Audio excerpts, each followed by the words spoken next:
but on the third try, I found him.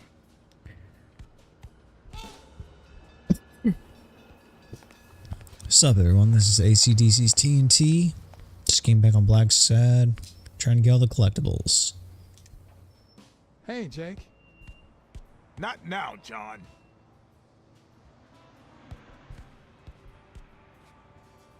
Let's see if it'll actually let me grab that card now. I doubt it, but I'd rather try again than have to restart my whole save file. So,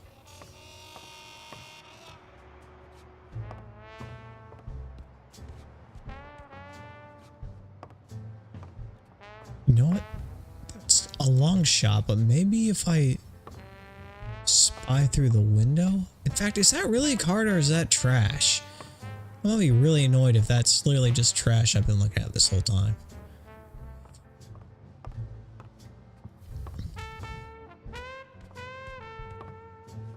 Okay, come on. I know it can give me a better view than that. Walked this way.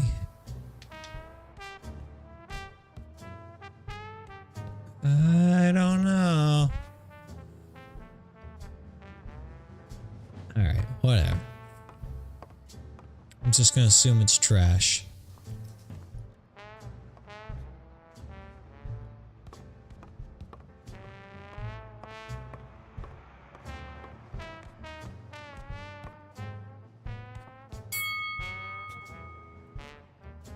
All right, that's enough. Take 5. Go on.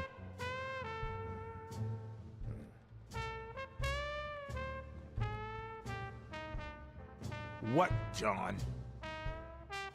What's so important? Could you tell me where O'Leary's headquarters are? What for? No. You could get me into trouble. No way.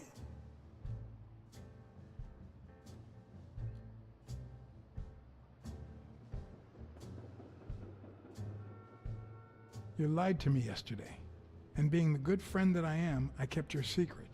You owe me. I don't think I'd keep protecting you if we weren't friends. Although, if we were friends, you wouldn't hesitate to help me. Tell me, Jake, are we friends or not? Damned cat. All right. O'Leary's hideout is in the basement of a Chinese restaurant. But I don't even know how to get in.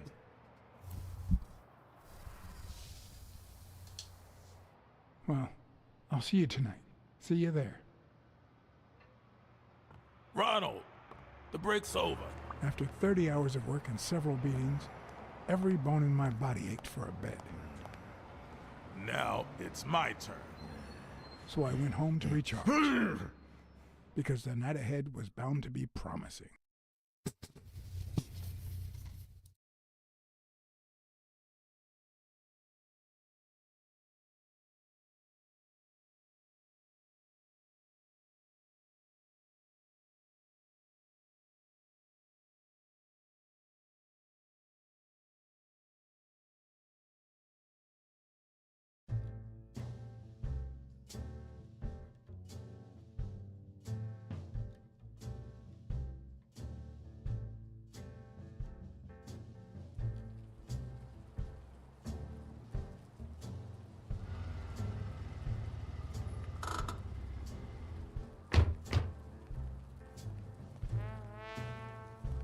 What do you know about that basement?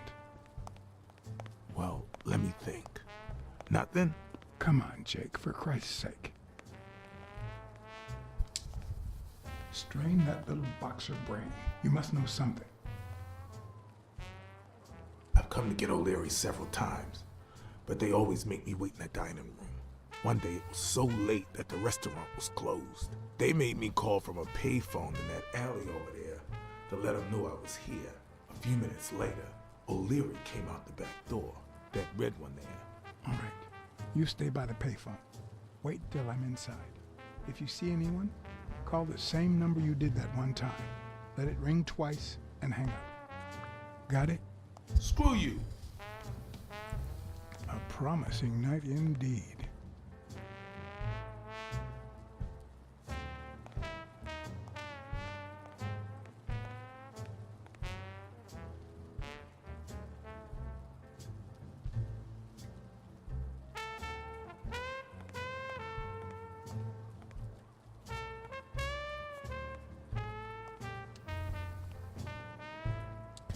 In the shed of the door, shed of the first corner.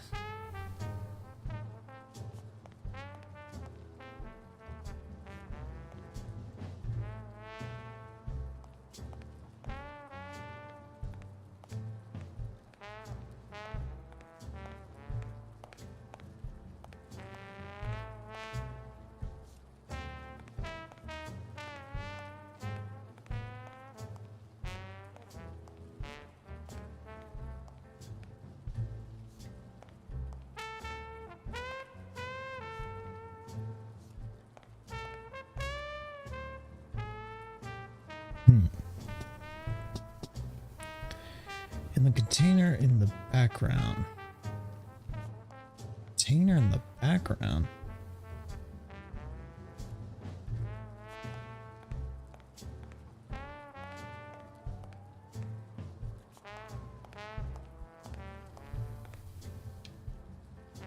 I got the one in the dumpster.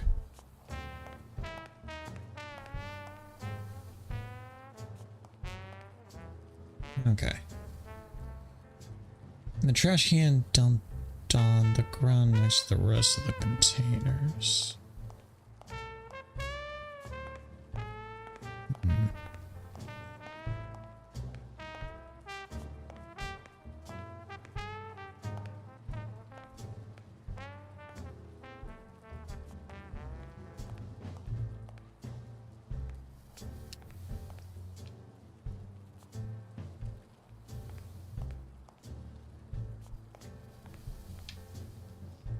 Okay. In the vent in front of the trapdoor.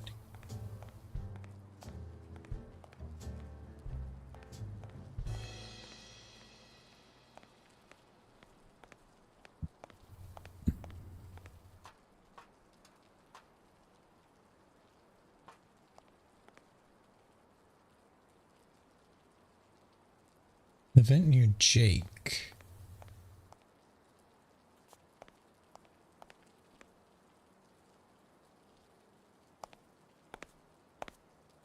What happened? Should we run for it? Do I look like I'm in a hurry?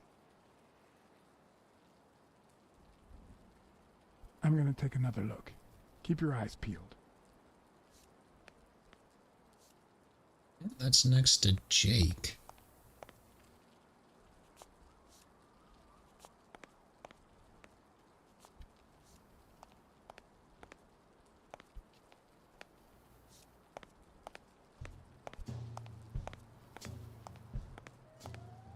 I don't know what the hell they're talking about.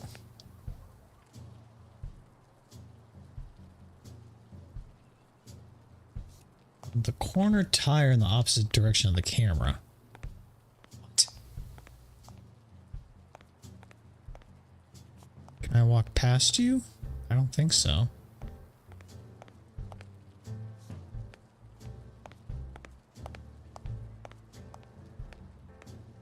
Pretty sure that's what they're talking about.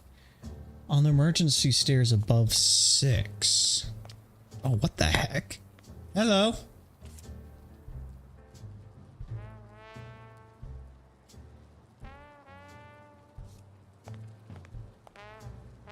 Here, one. I need to use the restroom.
Okay.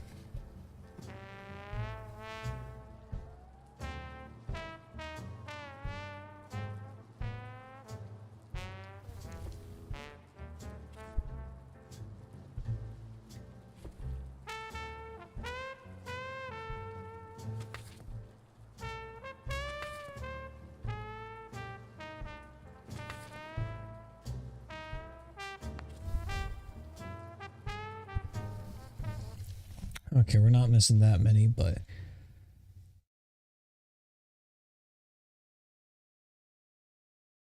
in the lower part of the furniture at the bottom next to dishes.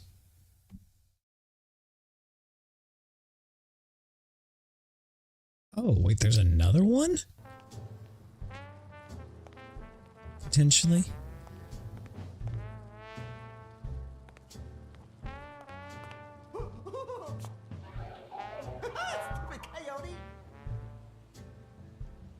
I'm guessing it lights up when they ring at the main door.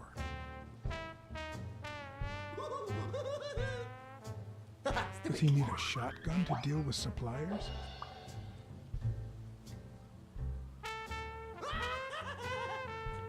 Stupid rabbit. Would he even notice if I got in?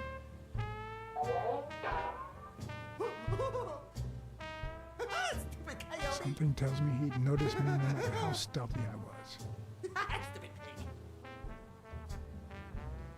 Maybe it leads to the basement. Stupid cat. Stupid coyote.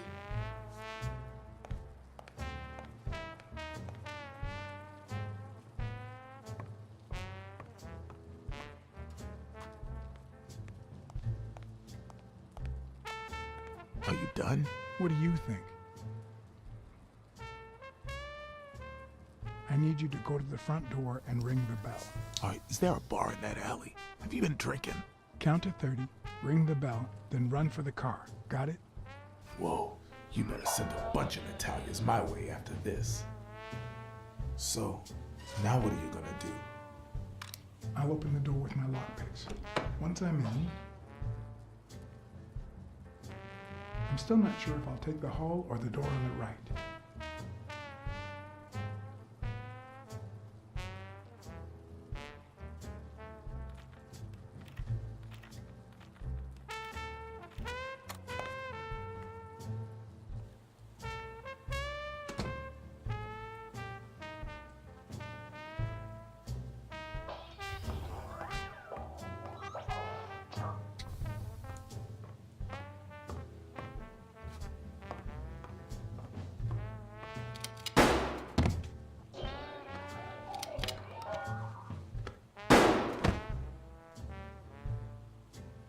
Okay, so there's not a card there. Whoa, you better send a bunch of Italians my way after this. So, now what are you gonna do? I'll open the door with my lockpicks. Once I'm in, I'm still not sure if I'll take the hall or the door on the right.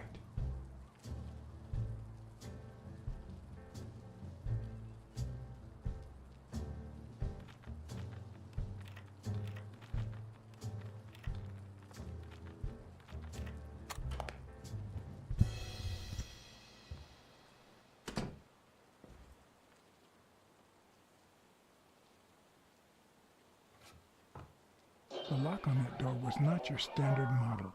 I had to give it my all.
Next to the pallet.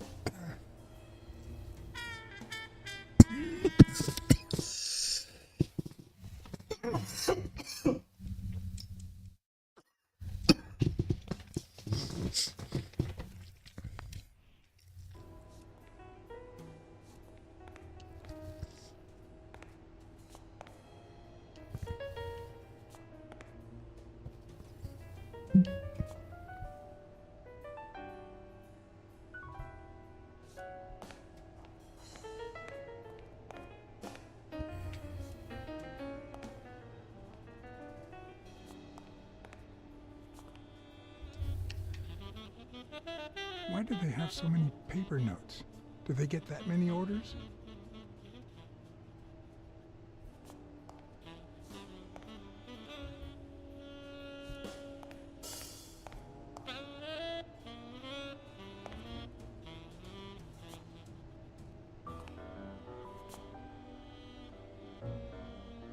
Are those from the store nearby?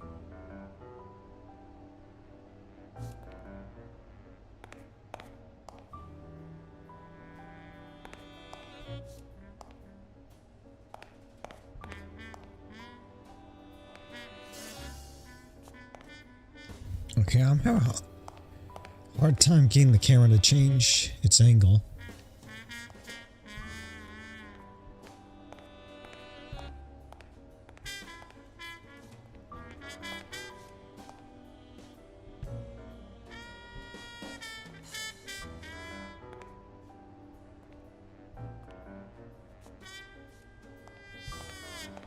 Okay, I can't find the sacks on the ground because it's so... I can't change the fucking angle and it's hard enough to control this flashlight.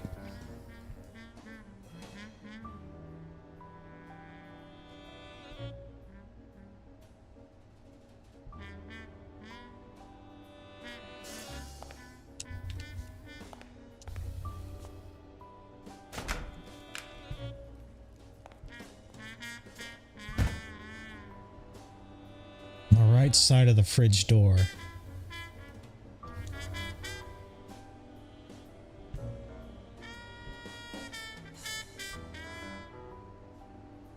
Huh. I was expecting some frozen bodies.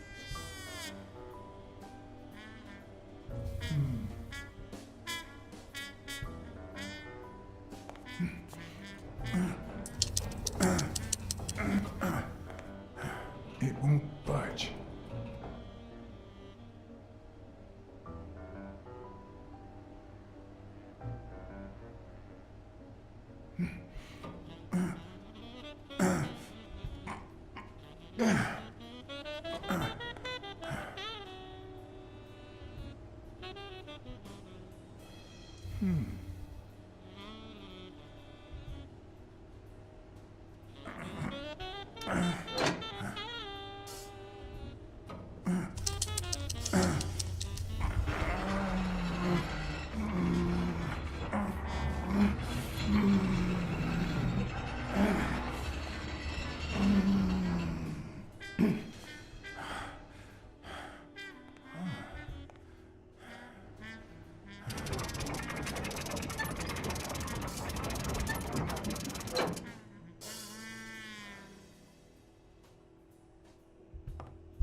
On the left side of the shelf next to the boats label. In the box under the light switch. Is that the light switch?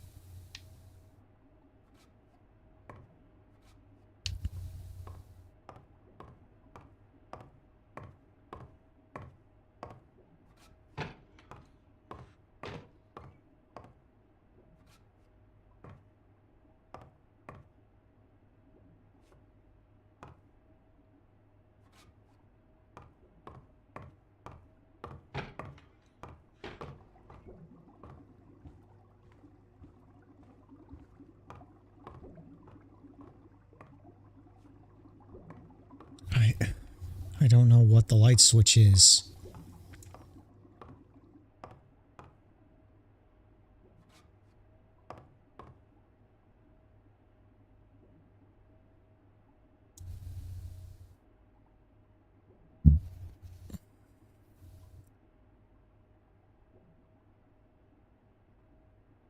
Huh. Looks like those colorful notes weren't restaurant orders after all.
Wait a minute.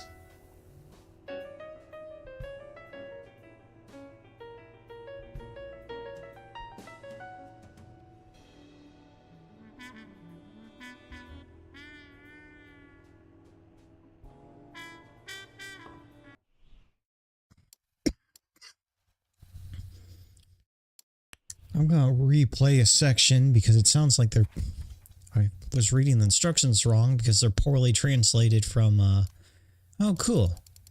English.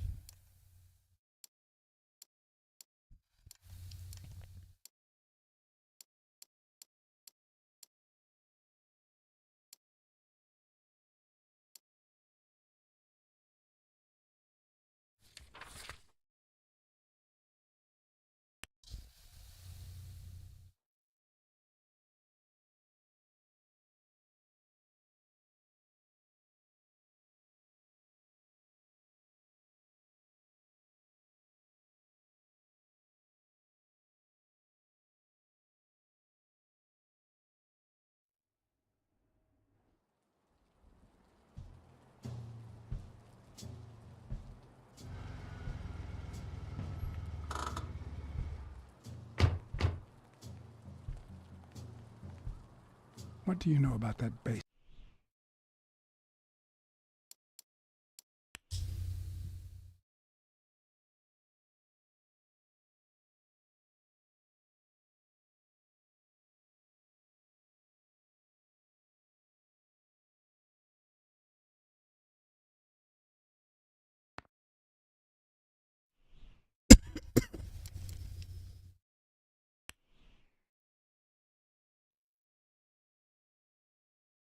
You know, I'm starting to suspect that maybe it's because No, because then I did it from the get-go, and it still didn't pop. No, this game's so glitchy, it's also hard to tell how much of it's a glitch and how much of it is game design.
Now it's not letting me access Hall of Fame.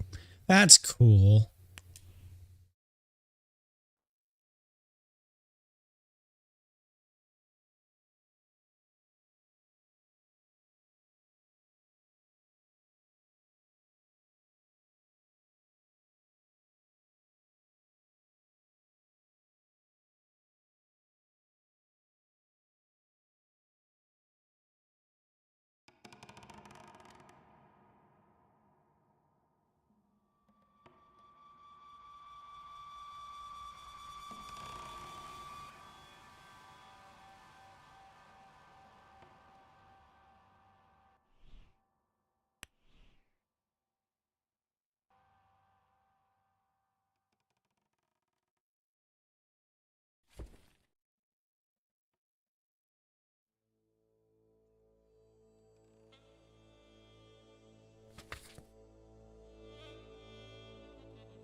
Okay, we're missing 10.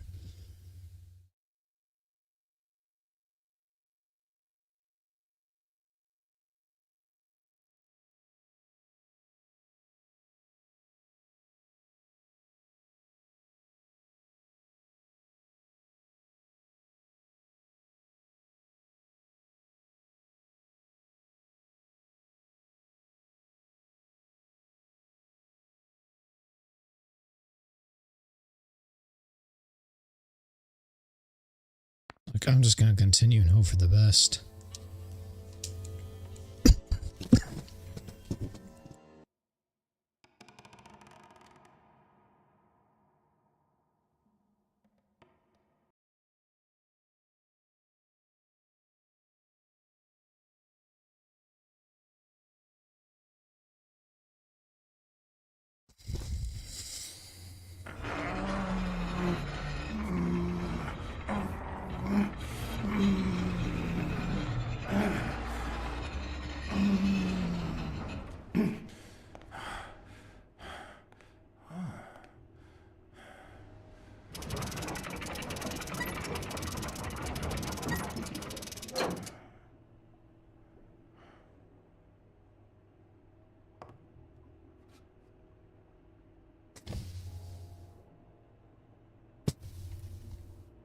On the floor next to the trash can between the baseball table and the clock table.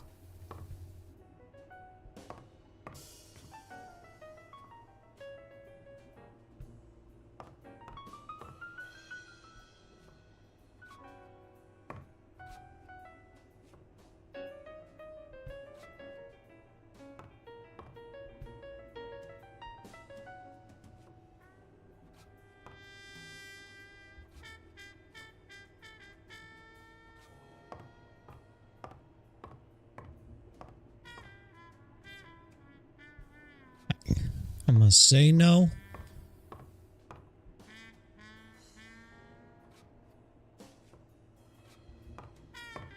Just because nothing's popping up?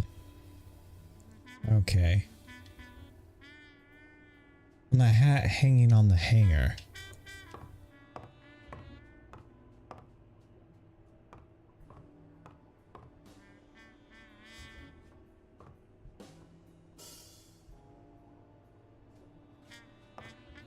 Say no.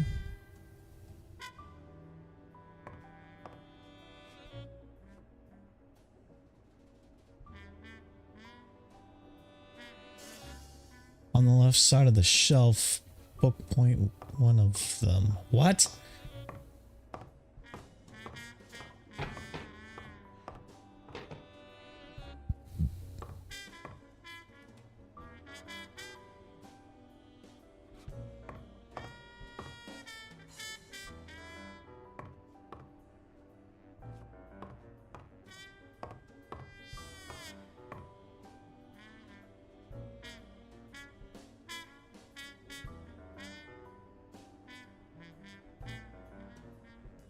On the shelves of the trophies in old Larry's office.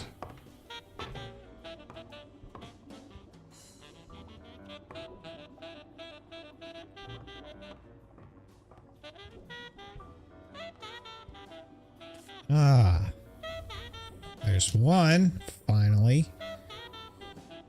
What's our one? Hidden under O'Leary's desk.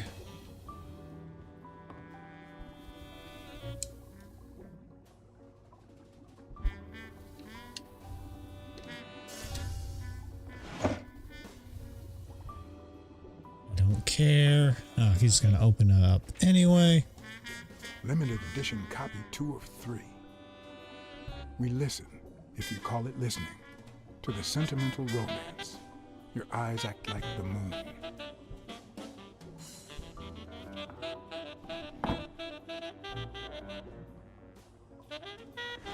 If they're not together anymore, why does O'Leary keep so many pictures of romantic moments with Helen Moore?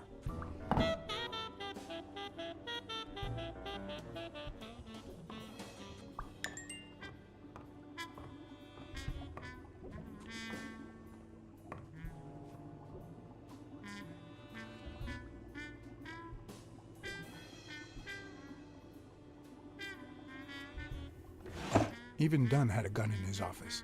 O'Leary couldn't possibly be the exception. Dunn had $200 in his safe. O'Leary had about $20,000 in a drawer.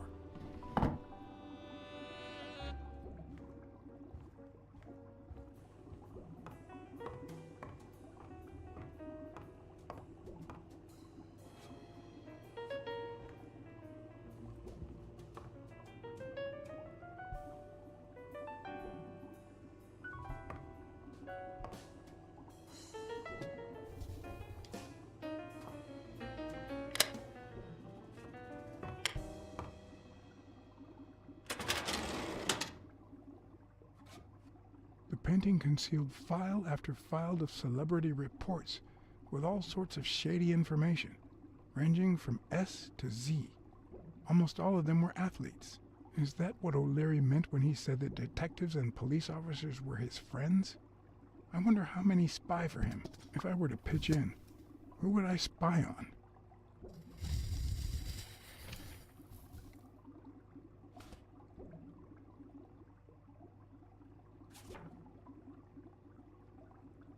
Thorpe had been a rising football star before the war, which he came back from with honors and decorations. After the truce, he resumed his career. He won 3 season trophies and a couple of MVP awards. He retired after an accident that left him paralyzed from the waist down. He started his own sports advertising agency 4 years ago, but according to the files, O'Leary hadn't even tried to corrupt him.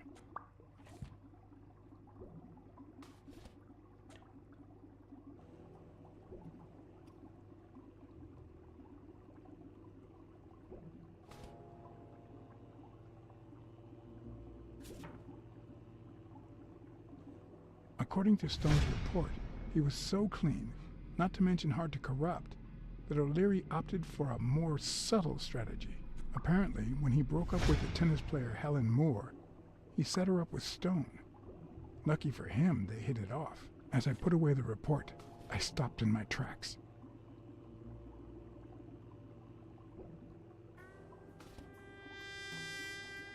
Did I really want to risk knowing what O'Leary had on my good friend, the incorruptible police commissioner?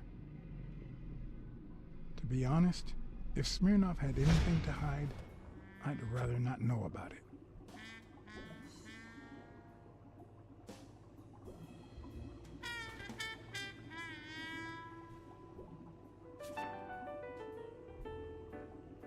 In Bobby Yale's folder, all I found was a log of his incredible stats as an aspiring champion. 20 victories, 16 by knockout. Although, at the end of the report, someone had underlined one word several times: untouchable.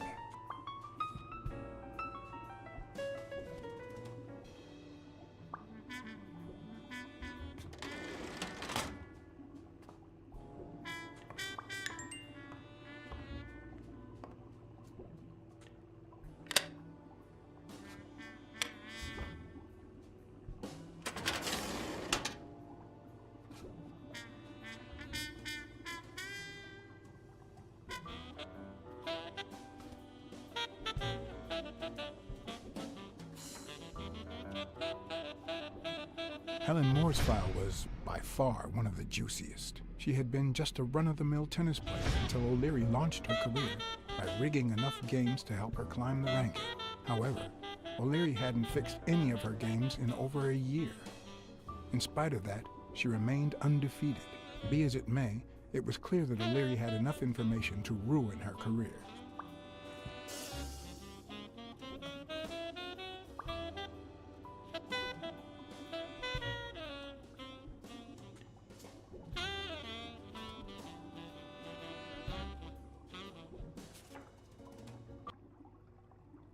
Strange as it may seem, the reports revealed that O'Leary had hired Jake as a bodyguard precisely because he was absolutely clean.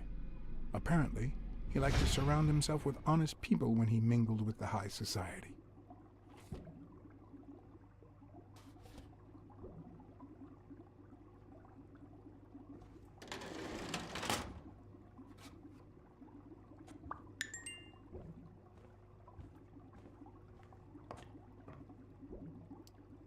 Could that be Ireland?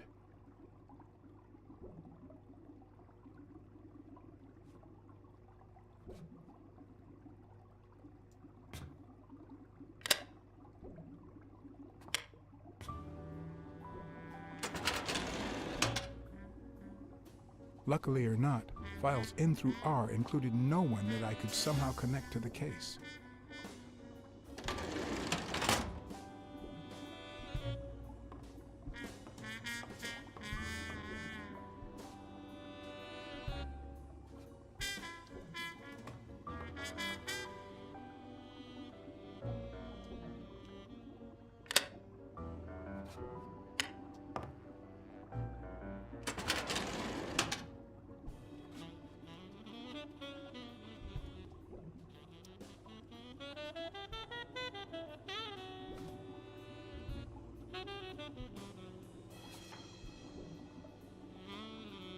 Cassidy's report was possibly the longest among all of O'Leary's files.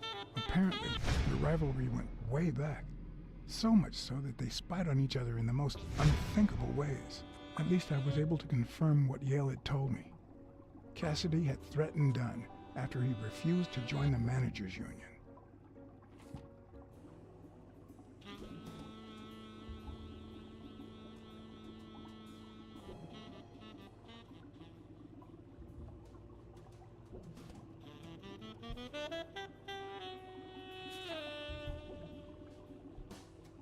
The report on Yale's father was the shortest of all, since only his name was left. Why?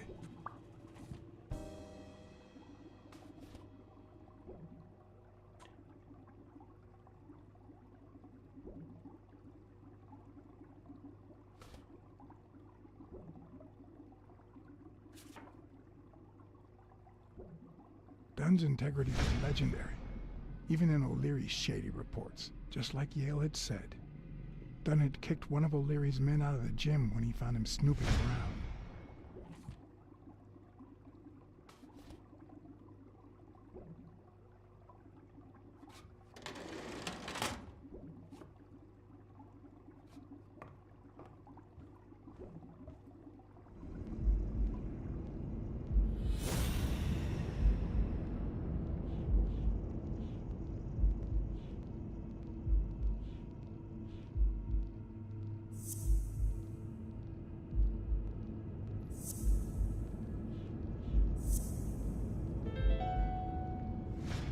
Huh. That lizard isn't Yale's doctor.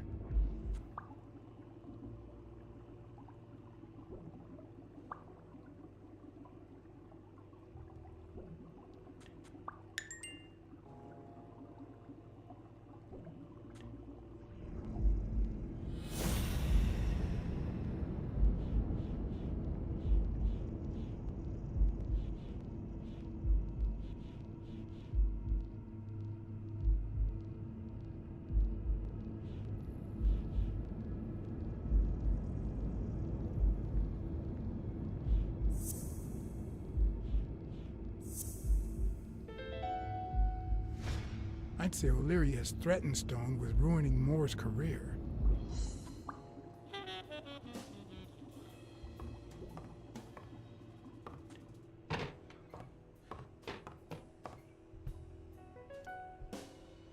looks like a summary of all the bets that come in. Day, amount, bet, wagerer. Wait a minute. Did O'Leary himself bet $5,000 on Yale?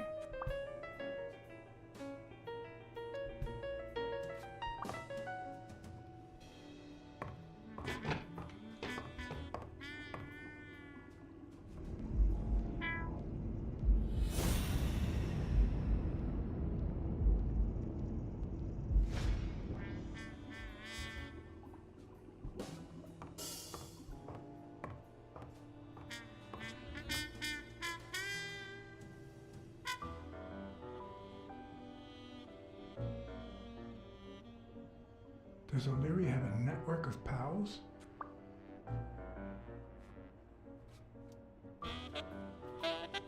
There's one on each table, except this one.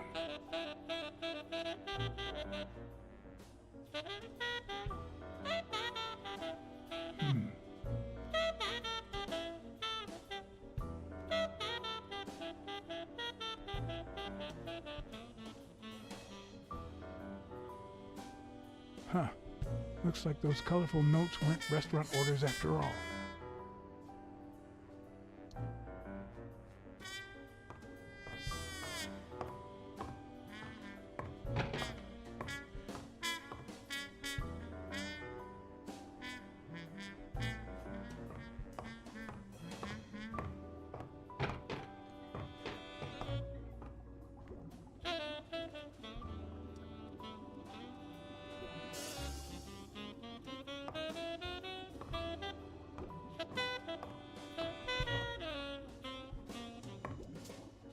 Crossler?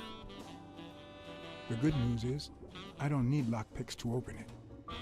The bad news, I didn't bring explosives.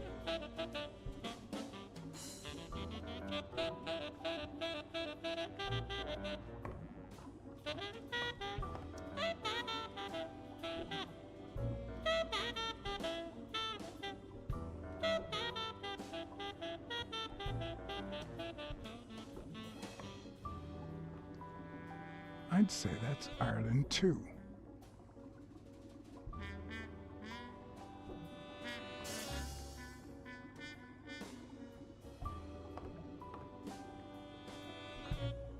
Ireland, of course. This guy's obsessed.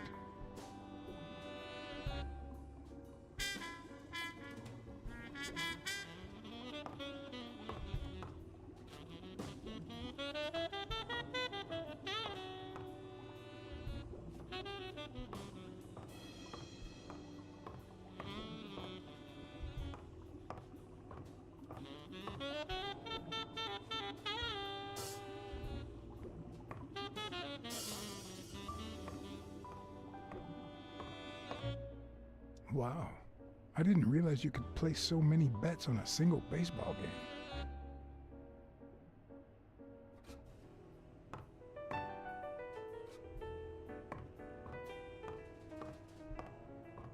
The odds are incredibly in Stone's favor. I guess that he's the reigning champion, and Bobby Yale is just a contender, but maybe word got out about his condition.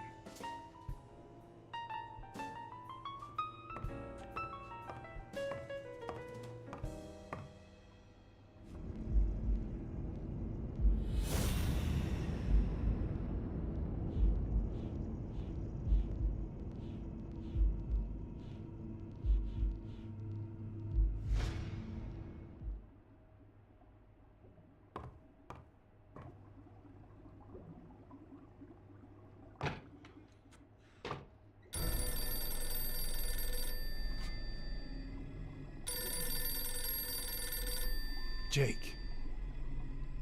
Someone was coming. Are we or are we not exemplary workmanship? Here it is, middle of the night.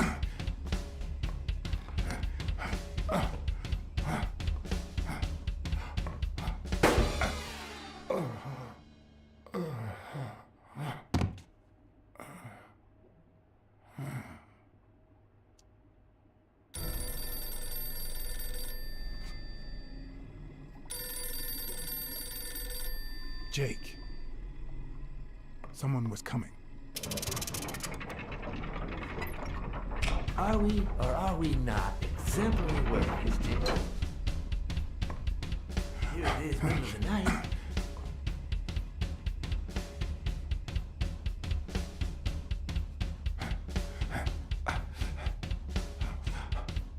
Shh. You can't duck down.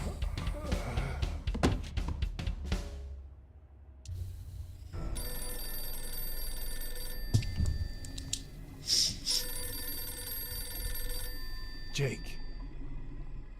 Someone was coming. Are we or are we not exemplary workers, Jimmy? Here it is, middle of the night.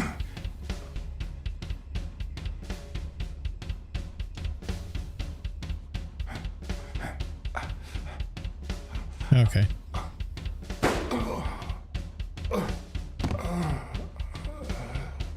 See, now you can duck down. You just had to die in order to have common sense.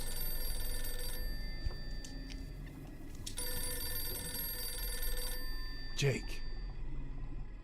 Someone was coming. Are we or are we not exemplary workers, Jimmy? Here it is, middle of the night.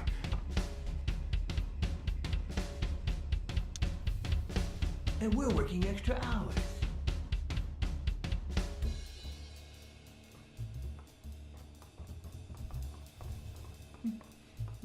Hey, Jimmy, what do you think about that? I think he's scared stiff, Desmond. Why's that, Jimmy? We're giving you the red carpet treatment. We even let you in the boss's office. You're one lucky fellow. You can't say I don't treat you well, Jimmy.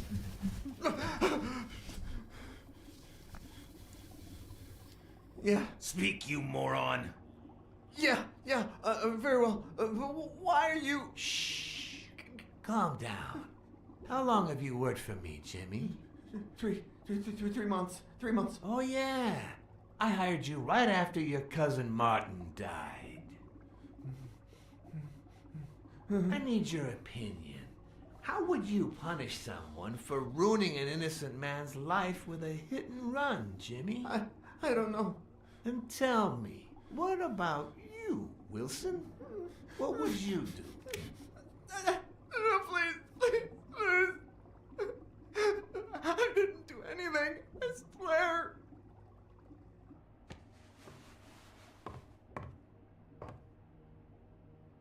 O'Leary. The police have surrounded him. You don't need to worry about that.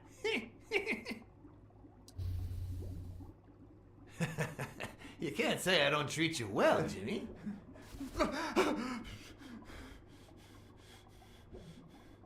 Yeah. Speak, you moron. Very well. Why are you... Shh. Calm down. How long have you worked for me, Jimmy? 3 months. 3 months. Oh, yeah. I hired you right after your cousin Martin died. I need your opinion. How would you punish someone for ruining an innocent man's life with a hit and run, Jimmy? I don't know. And tell me, what about you, Wilson? What would you do? No, please. I didn't do anything. I swear.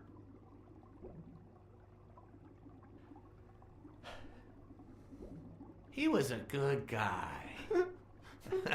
Of course, you already knew that. You knew him better than me, right? He was my cousin. That's why I hired you, Jimmy. You see, Martin was a dear friend. And his widow said you were a nice kid. That you do a good job and you needed the money.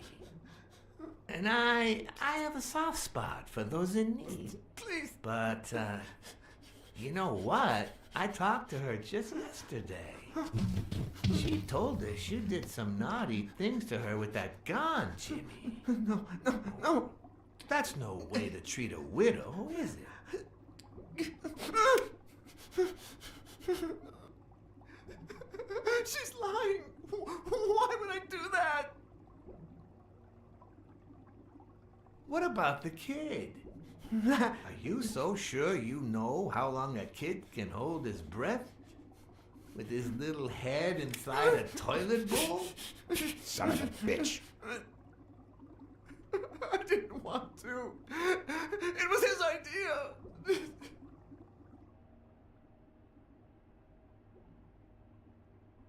Selfishly, I was glad I hadn't risked my life to save Jimmy. Maybe not even someone like him deserves to die. But one could also argue that I didn't deserve to die for someone like him. Who's your boss? Give me a name! Cassidy, it was his idea. He said you'd hired me if I'd managed to scare the widow, and I just... All right. Let's just calm down now. Okay? It's gonna be okay.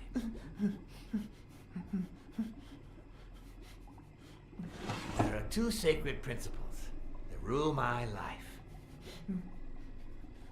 The first principle is the love for my family. I do anything to protect them. The second principle, I never put my future in the hands of fate. I always play it nice and safe. And I would even add a third principle, or better yet, a rule. If anything threatens either of these two crucial principles, I take matters into my own hands. You see where this is going? For the first time, I got someone killed, even though all I really did was rat him out. No, I just... Stop interrupting me, Jimmy! It's not polite! We're all the same. So rude. You know what? Let's leave it at that. You're going to give a message to that disgusting walrus Cassidy, aren't you? Yeah, sure. Whatever you say. Sure. Good boy. What's the message? Oh, Jimmy. You still don't get it, do you? You are the message.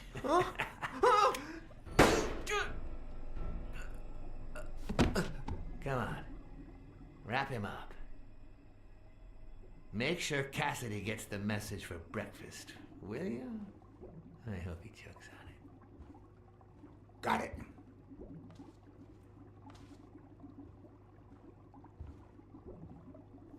Where are you hiding, little fishy?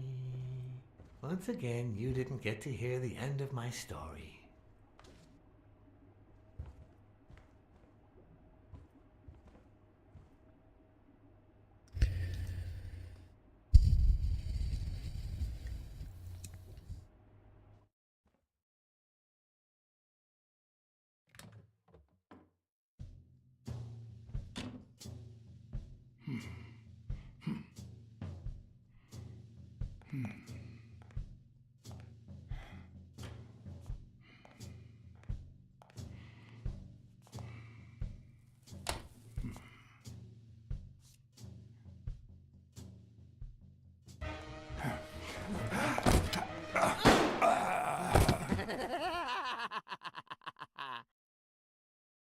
Pretty sure that guy... I can't even fucking... Whoa. I can't even fucking talk with what I got.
What?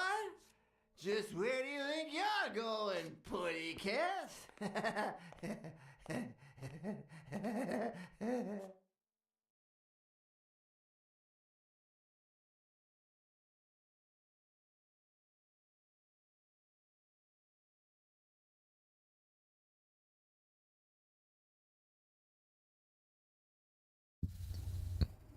Two sacred principles rule my life. The first is the love I feel for my family.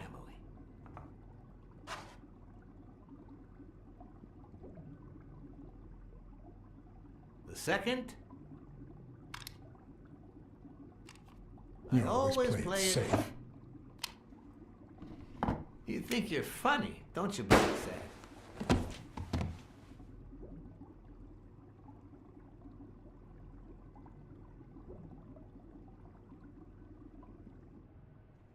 Two sacred principles rule my life.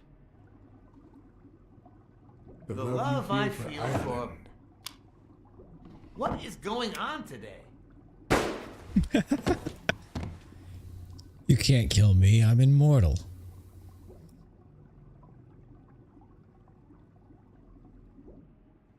Two sacred principles rule my life. The love you I for feel money. for... What is going on today?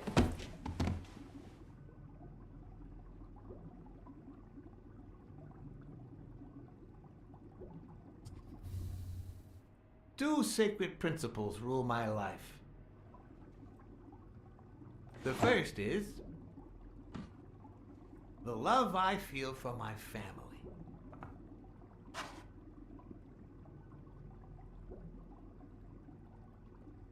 The second, You I always play blackjack. You think you're funny, don't you, Blacksad?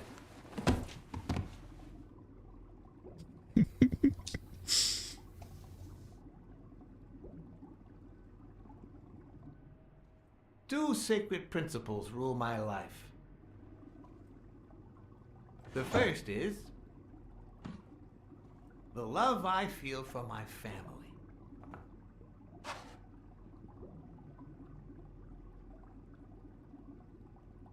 The second,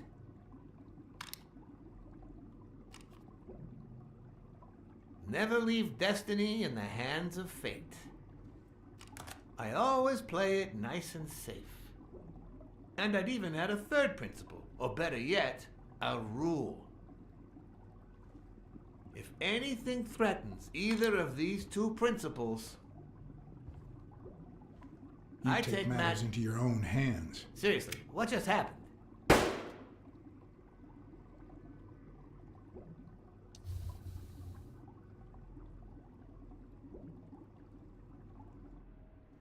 Two sacred principles rule my life. The first is the love I feel for my family.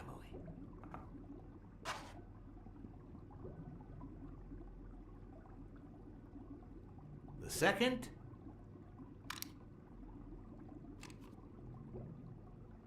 never leave destiny in the hands of fate. I always play it nice and safe. And I'd even add a third principle, or better yet, a rule. If anything threatens either of these two principles, I take matters into my own hands. The first time that someone died because of me, even though all I did was rat him out, well, that guy ended up in the Hudson River, right off Pier 27. He's got to be even wetter than that fish by now. You should have seen his face. It's interesting what comes to mind when you think you're about to die. Suddenly, all I could think about was how much I wanted a pet fish. Anyway, I was 14 years old, and I still dream about it. But it's real and it's By then, I was adamant about buying a fish. But first, that was that. Never again. Nowadays, whether it's me who pulls the trigger or not, I have zero regrets. What's more, I sort of enjoy it.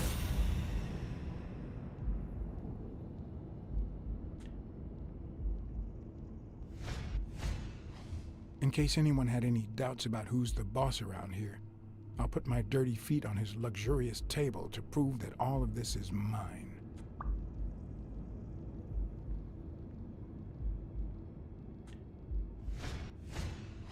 When a mob boss declares his love of family, it can only mean that A, he won't hesitate to ruin yours, and B, he's cheating on his wife.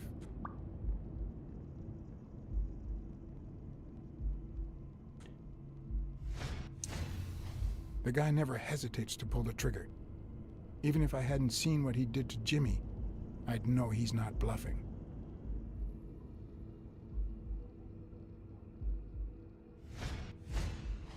His pupils are dilated, and there's a slight grin on his face.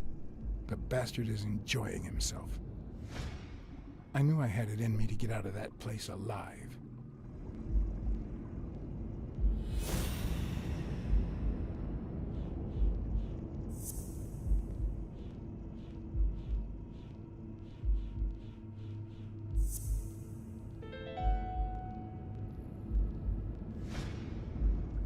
No.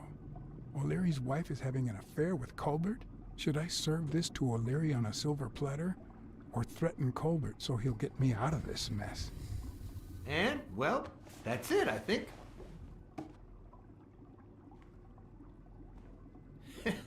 You know, Blacksad, I never made it this far. Congratulations, you're going in style.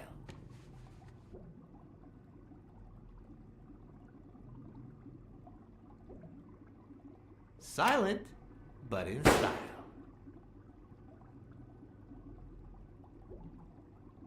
And, well, that's it, I think.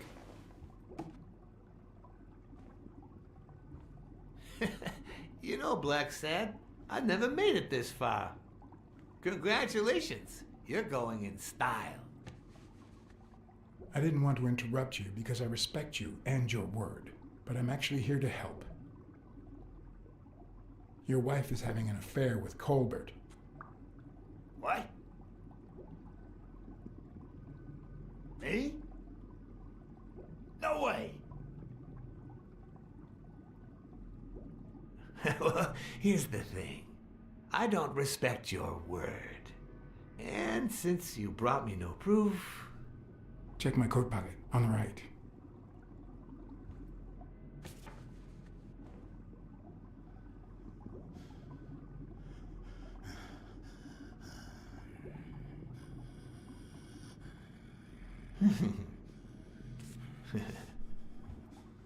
Oh, Blacksad, Blacksad, Blacksad.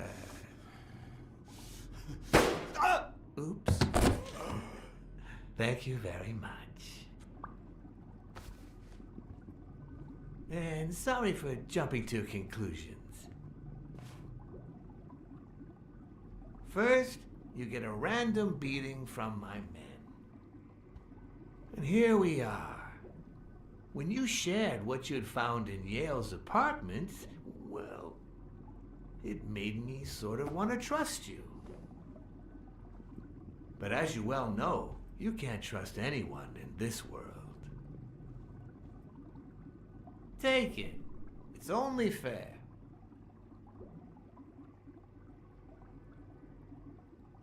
As much as I appreciate the gesture, I don't want your money. All right, then. I understand. No problem. Really? Oh, Blacksad. Aren't these odd hours to pay me a visit? Your message was important, but certainly not urgent. It could have waited until tomorrow, don't you think? Is it that late? I'm too poor to own a watch, which is what happens to those who refuse bribes.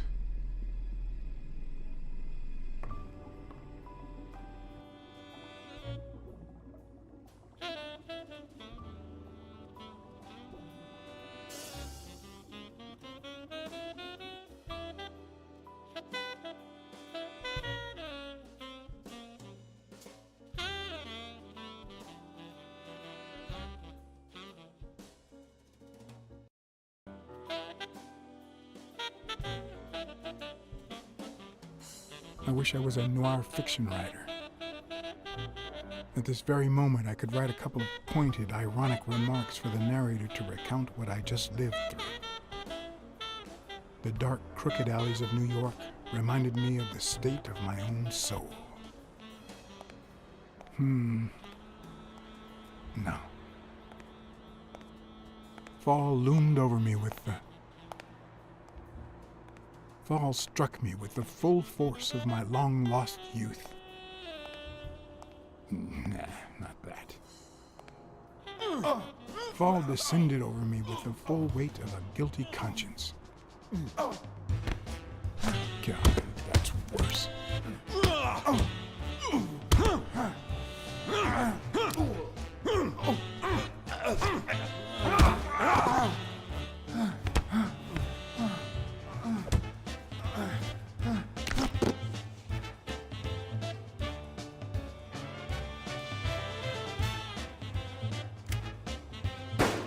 Fall foreshadowed death. Well, at least that was true.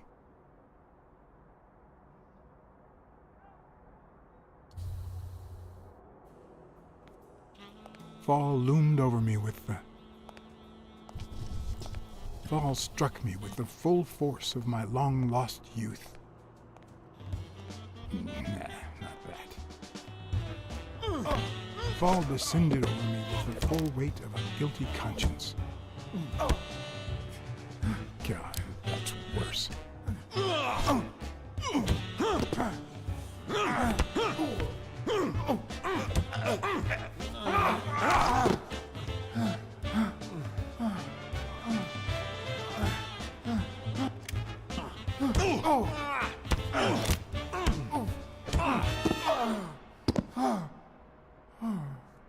What were you thinking? He wants him alive.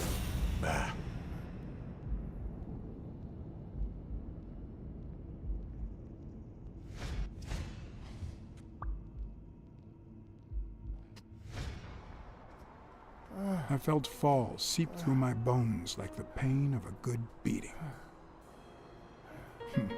Mediocre, but appropriate.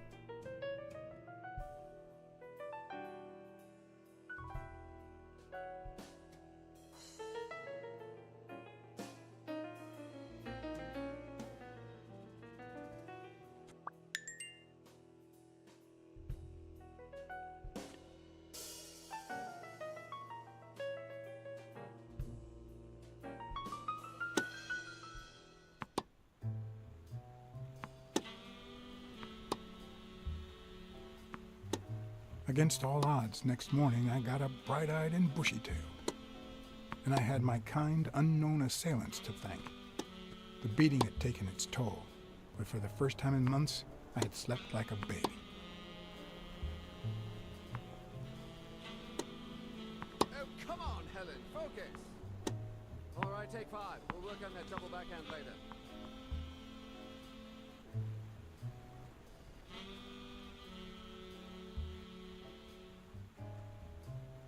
Well, Mr. Blackmore, what can I do for the FBI?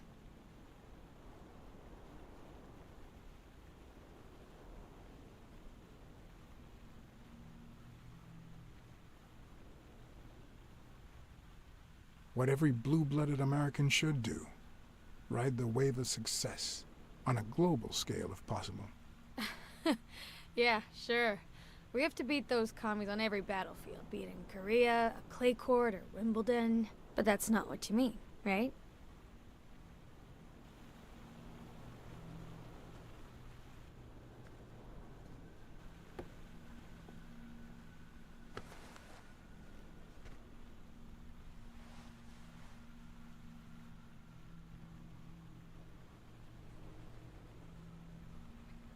Maybe if we could speak in private?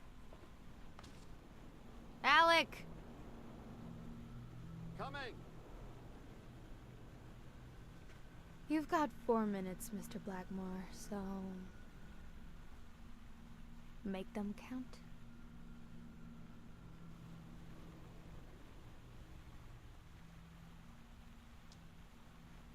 We know you smuggle contraband during your international tournaments. Oh, really? Are you sure? Like, what exactly? I think she called my bluff. Or did she? Should I follow through or say I was kidding?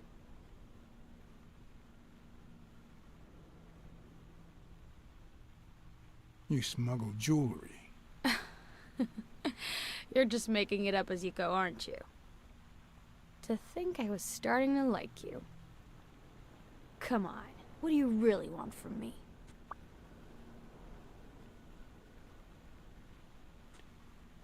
We know about you and Desmond O'Leary. Wow, the FBI sure knows what it's doing. So, out of the 100 million Americans who know about that, who did you extort to get such highly confidential information? The thing is, well, You see, I'd love to wipe out that part of my past, but whatever. do you have any regrets? Ads pay more than trophies. Can you believe it? Being associated with such a shady character could only damage my reputation. Trust me, never get involved with a married man. They say you're currently involved with Al Stone, the boxer. Is that correct? Wow, your sagacity never ceases to amaze me. Don't beat around the bush. We know why you're with him. Oh, so you like his biceps too? Desmond O'Leary asked you to seduce Stone. Why? What? No, I met Al by chance at a party. A party hosted by Desmond O'Leary. No, that can't be. No one is that shrewd. Not even him. Damn, I hate that bastard.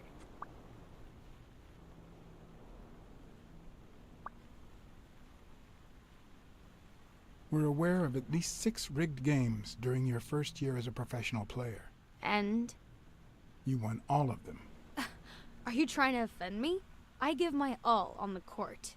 I can't be held accountable if my rivals don't do the same. Go interrogate them. In any case, now I know why you mentioned O'Leary. What do you really have against him? And don't say illegal gambling.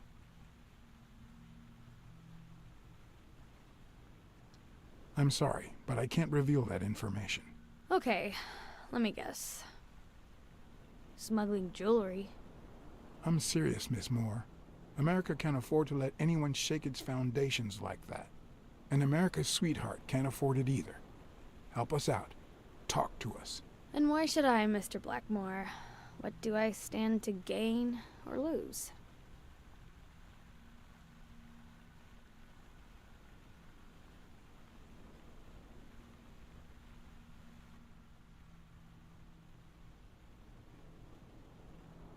I don't know. It's up to you. This is actually quite simple.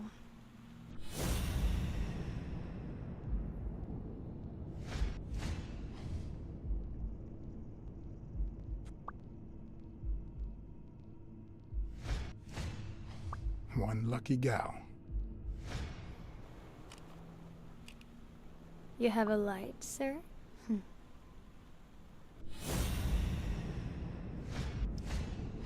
The pearly white teeth of someone who barely smokes. Am I making her nervous? Damn. I'm almost out of fluid.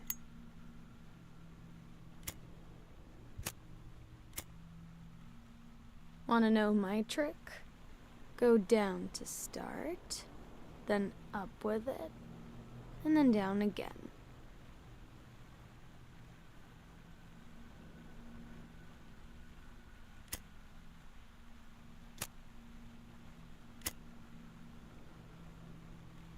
Thanks.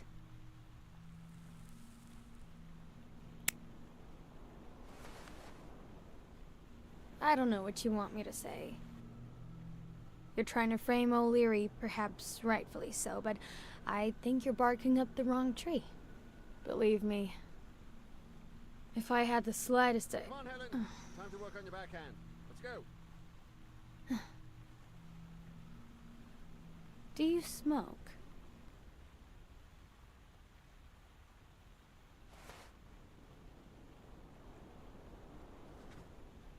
Nice meeting you, Mr. Blackmore. Did you bring my water?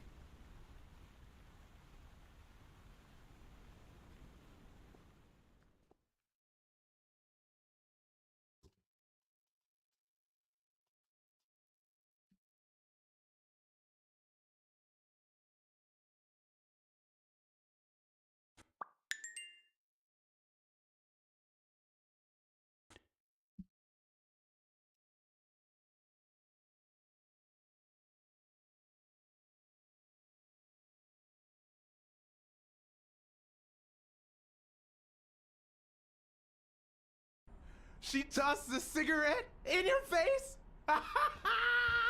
You're such a loser! Too bad I was busy chasing Cassidy. If that had been me, America would no longer have a sweetheart. So, what do you say, you and me, we change places next time, huh? Your turn. Now tell me, what did you find out? You're gonna love this. You ready? I've got news, but I happen to also have a Blacksad. He's off with that whore, isn't he? What? Who is... Oh, Mrs. Colbert. I told him I knew all about it, you know, after our chat. He cried and asked me to forgive him. He said he was gonna leave her, that he loved me, and it was over. But last night he got a phone call. He said he had to work, and he still hasn't come back. Nobody's seen him at work since yesterday evening. He left with her, didn't he? Tell me the truth. I can handle it. Your husband ran away with his lover. Somewhere far. Farther than you can imagine. I'd forget him if I were you. It's time to... That good for nothing? I'm gonna scratch his eyes out. I'll tear his stupid head off. I'm gonna make him regret.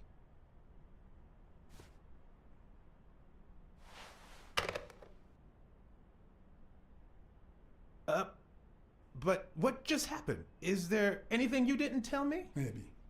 But now it's your turn. Tell me about Cassidy. Come on, spit it out. I didn't find anything suggesting that Cassidy had anything to do with Dunn's murder, but... That's quite the tale. But I know Cassidy will be playing poker tonight with one Howard M. Farnham II, a Texas tycoon looking to get his claws on the boxing business. I also know that he and Cassidy have never met in person, and that Farnham, who's staying at the Balford Hotel, hasn't left his room. Apparently, he spent the night with 3 bottles of bourbon. So, here's my incredible plan. I'll go to the hotel, I'd knock him out, and then take his place in the poker game. That way, I'll get Cassidy talking. What do you think? Incredible, right? Didn't we agree that you would handle Helen more while I dealt with Cassidy next time? No?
Good afternoon, Mr. Farnham.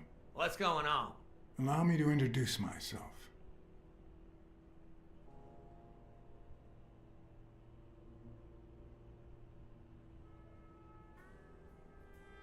Allow what now? Move on, you drunk.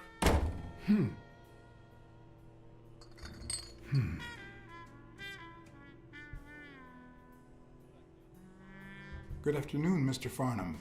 What's going on? Allow me to introduce myself. Room service. I brought the bottles you ordered.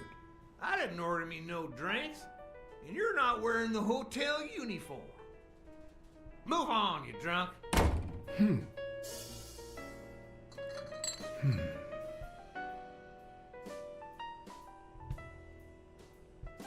Good afternoon, Mr. Farnham. What's going on? Allow me to introduce myself. John Blackmore. I work for Frank Cassidy. He asked me to bring you these bottles so you could choose which one you prefer for the game. Oh, sure. I was fixing to leave, but I guess them monuments ain't going anywhere. Well, come on in then. Getting in Farnham's room was easy.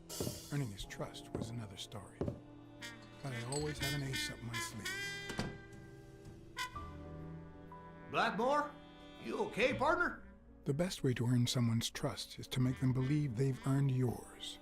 And sometimes, the best way to fake it is to tell the truth. I don't know where to begin. They killed my girlfriend. And no matter how hard I try, I just can't let go. Those bastards paid for what they done to you, boy. They paid. Well, good. Honor's being restored, and sure enough, our good Lord will see to it that they burn in hell. You need to move on, partner. Plenty of lookers out there. Find yourself a Shireman leader, friend, even if it costs you a pretty penny. One of the tricks of this trade is to be wary of the biases we all have. They cloud our judgment and blur the person in front of us, painting them with the shades of our preconceived notions of who they should be. But every once in a while, you run into someone so locked in personality that they can only be regarded as a stereotype. Farnham was a disgrace, not only to himself, but to Texas and the entire human race. To think I had to impersonate him. I wish I was like you. You seem so content, so free of burdens. Stop right there, partner. You think this old dog don't have ticks? Let me tell you something about my first wife. Woo-wee! Once I had gained Farnham's trust,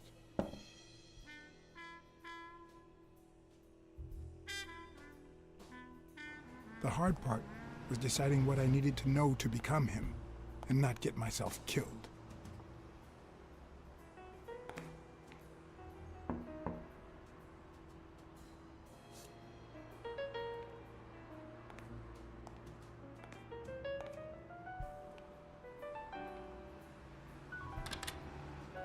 What can I do for you, sir? Howdy. My name's Howard M. Farnham II. Okay. Should I know you? What can I do for you, sir?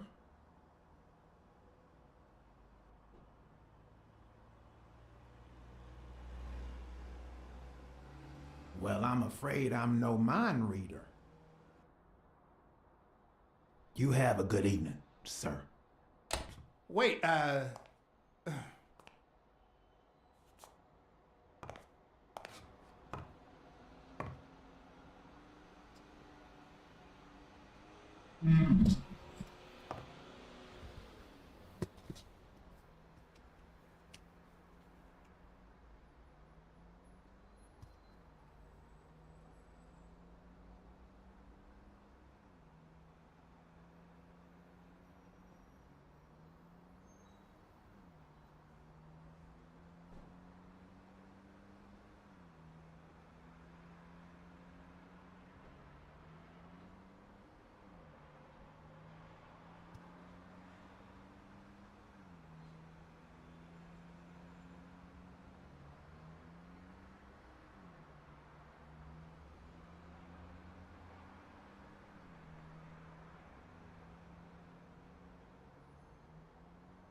hard part was deciding what I needed to know to become him, and not get myself killed.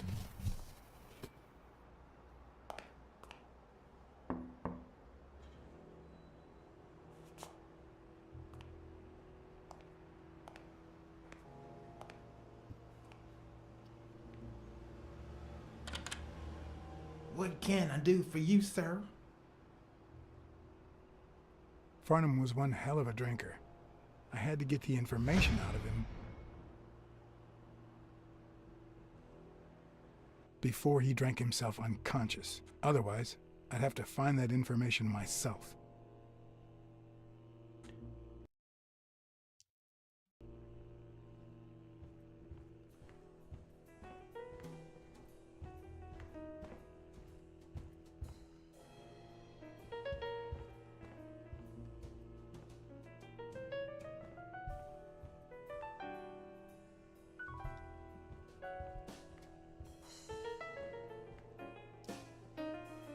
Ding Dong? Interesting name for a town. Hmm.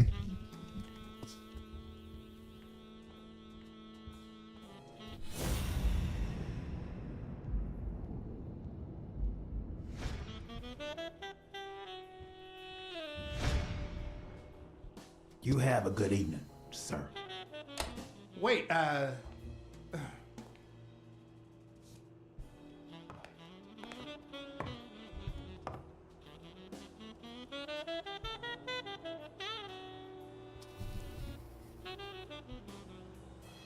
The hard part was deciding what I needed to know to become him, and not get myself killed.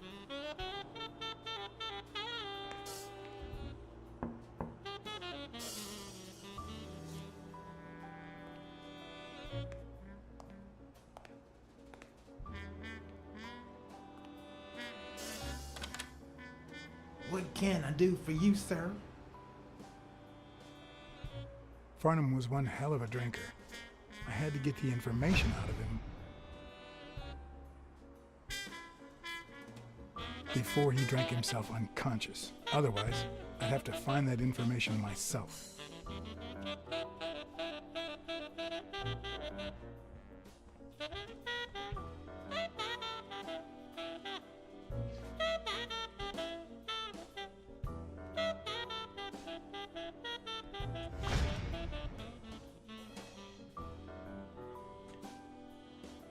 yes, I got a Vietnamese shave. That's Oh, please, come in. Of course, I remember you. Take a seat.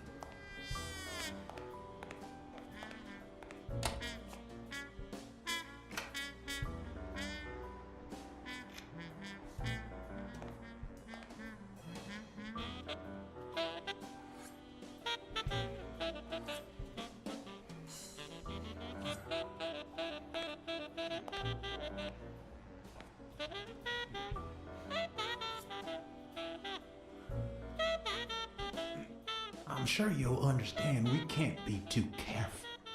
Our host has many enemies, and someone has to keep them at bay. on second thought, I was just fixing to leave. If you don't answer my question, you can go to hell. How much does it cost to get yourself a clean Vietnamese shave?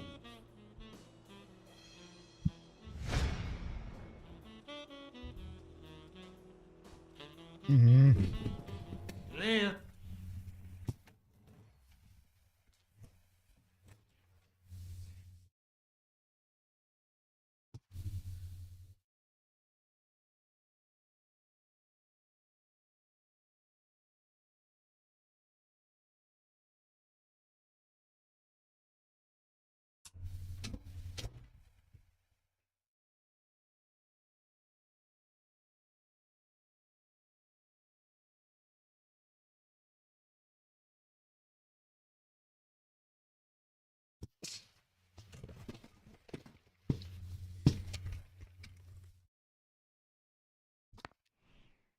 Sure enough, booze put the nail on the coffin of my first marriage.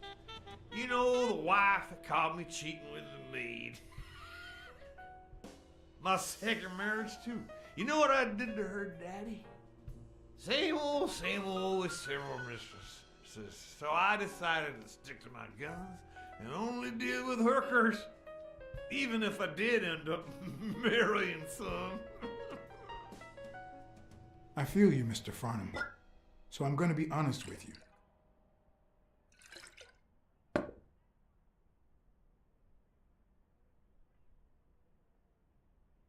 I'm betraying my boss by saying this, but Cassidy's bad news. Sure enough, boy, he's in the boxing industry. I mean, he won't play a fair game, but I can tell you his trick for a small share of the winnings. What I care if I lose? If you knew how much I pay just to get in the game, you'd chew off your own pants. Pick your teeth with your belt buckle. It's just petty cash to me. Petty cash, to be honest. I asked you how much. Of course they gave me my receipts. These things I am, boy. Wait, I'll show you. I gotta get somewhere. Just a sec. I'll get it. I just put it over. I think he's. I'll be right back.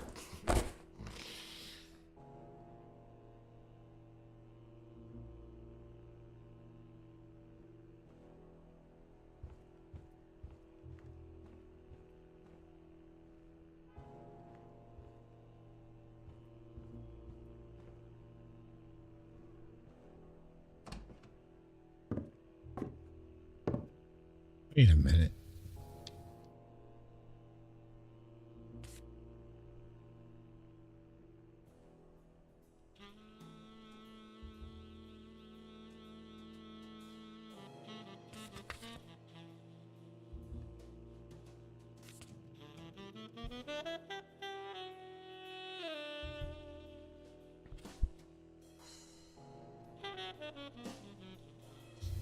Farnham's address book.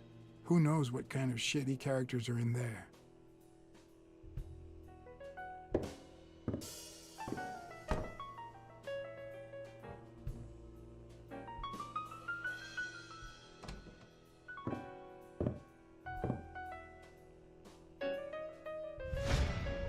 I told you, nothing more than petty cash. Never given a second thought to them small numbers. And you never will.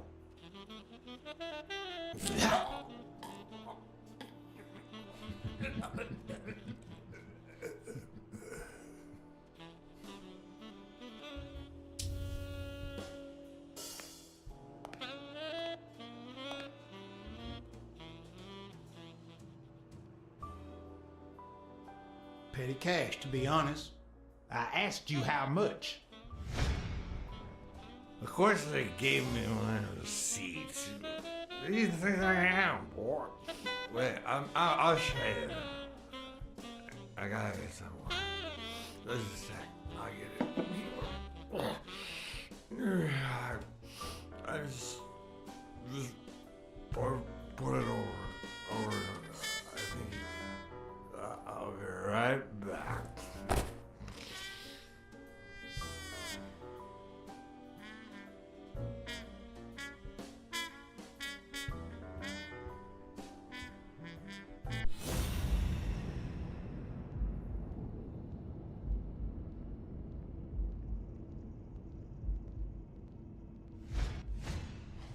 Nothing says Texan like a cowboy hat.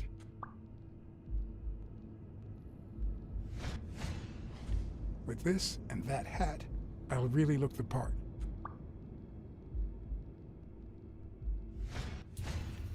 Damn, what a stench.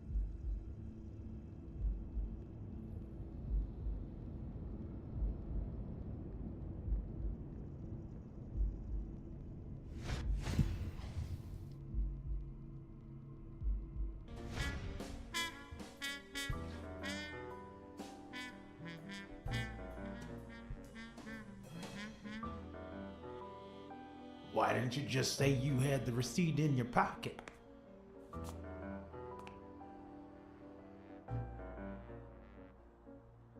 I'm almost certain, but tell me, who told you to come to this barber shop?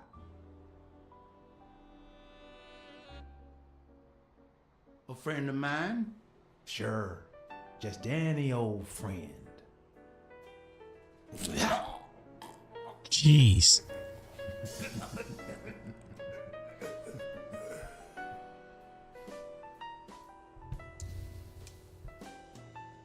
Why didn't you just say you had the receipt in your pocket?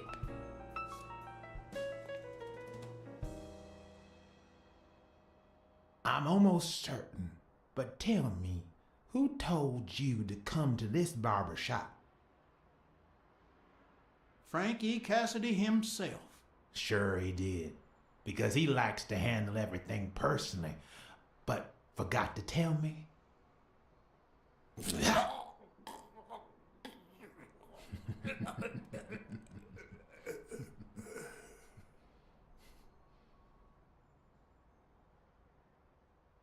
Why didn't you just say you had the receipt in your pocket?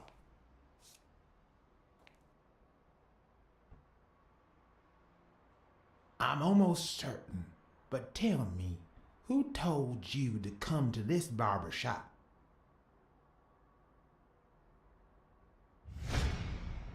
Let me tell you a little secret about my first wife, sonny boy. When I met that woman, she had no manners, no money, no... Who in the hell?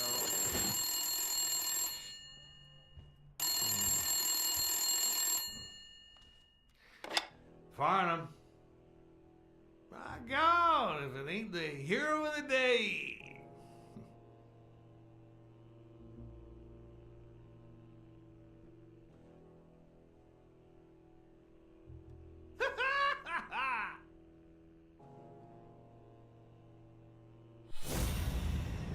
I'll be damned.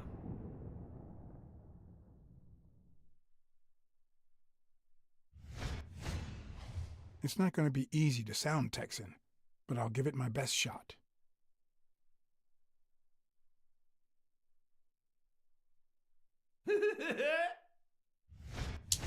I probably don't need to imitate his gestures during the game, Sir. but it certainly wouldn't hurt to try.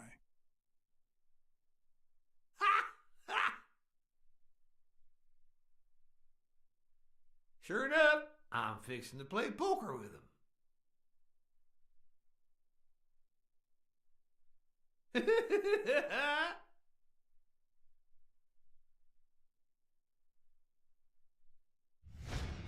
You can say that again. Boxing at the Grand Ole Opry? Nah, just a few bourbons, that's all.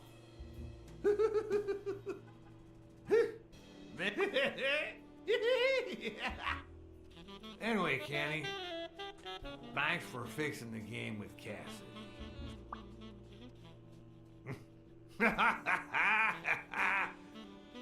God bless you, brother.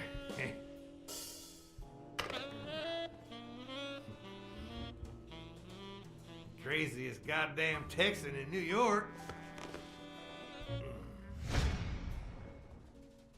My good old friend Kenny. Craziest goddamn Texan in New York. You know how many Kennys there are in New York? Kenny who? So besides when and where the game will be, the password, and the money Farnham dished out, what else do I need?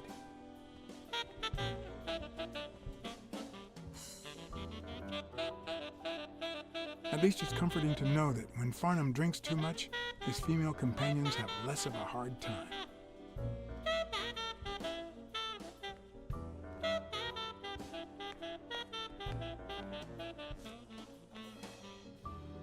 They smell like a party.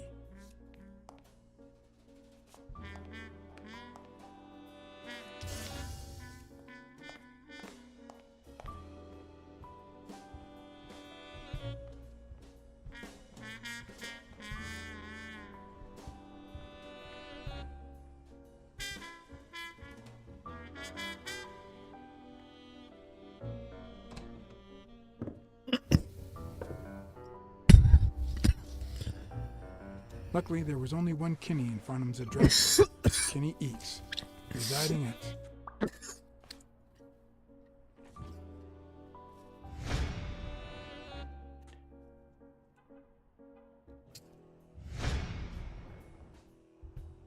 Cornell Plaza, Manhattan. Stunning penthouse. I'm not surprised. Mr. Eeks has excellent taste. Do you happen to know what he asked for the last time he was here?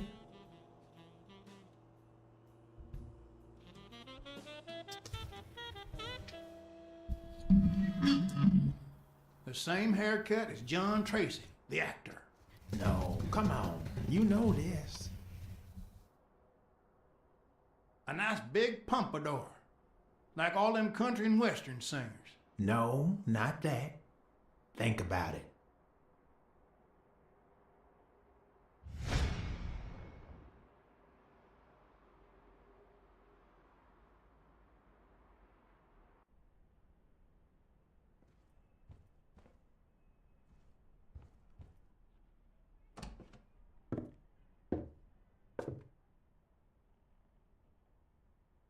Oh well.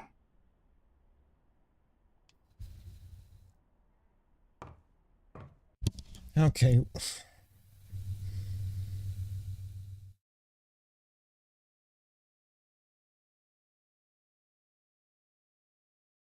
The entangled.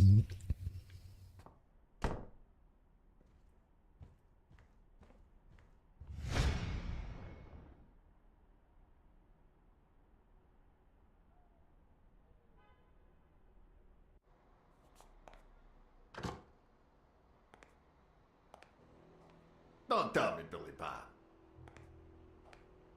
This here is my new friend Father. Am I right?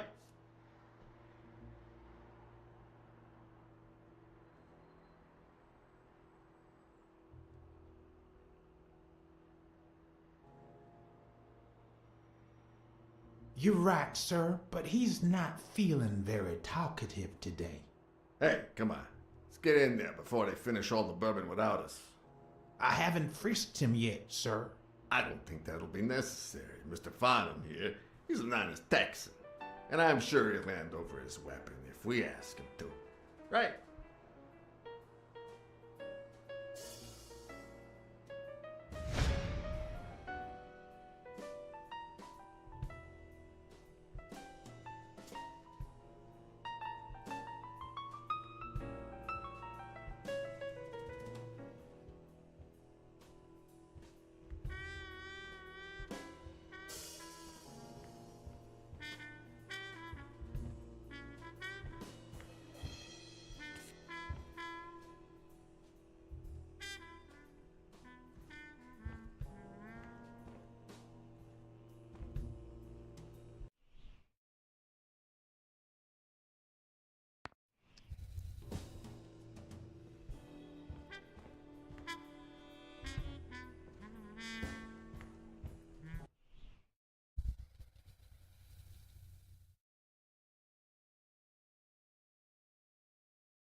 Are you going to hand over the gun or not?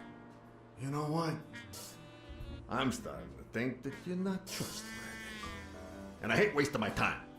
Yeah, but the bad thing is, it'll be just 3 of us playing tonight. Billy Bob?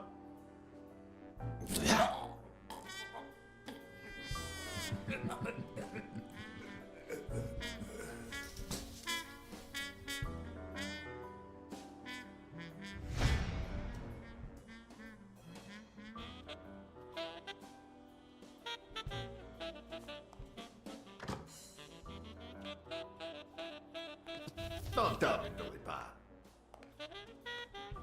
This here is my new friend Father. Am I right? Sure enough, your barber was fixing to give me a shave. You can get a good shave at another time. Billy Bob is always at our beck and call. Of course. Hey, come on. Let's get in there before they finish all the bourbon without us. I haven't frisked him yet, sir. I don't think that'll be necessary. Mr. Farnham here, he's an honest Texan. And I'm sure he'll hand over his weapon if we ask him to. Right? I would if I had a gun on me, but I don't. Are you kidding me? An unarmed Texan?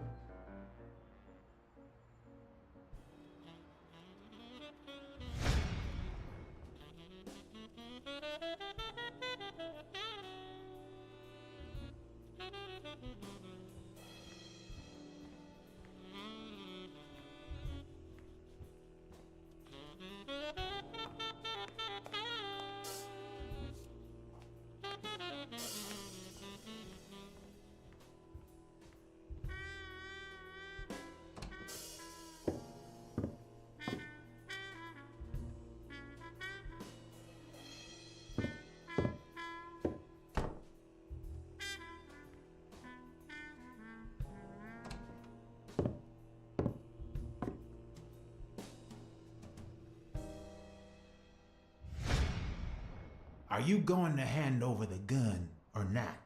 You know what? I'm starting to think that you're not trustworthy. And I hate wasting my time.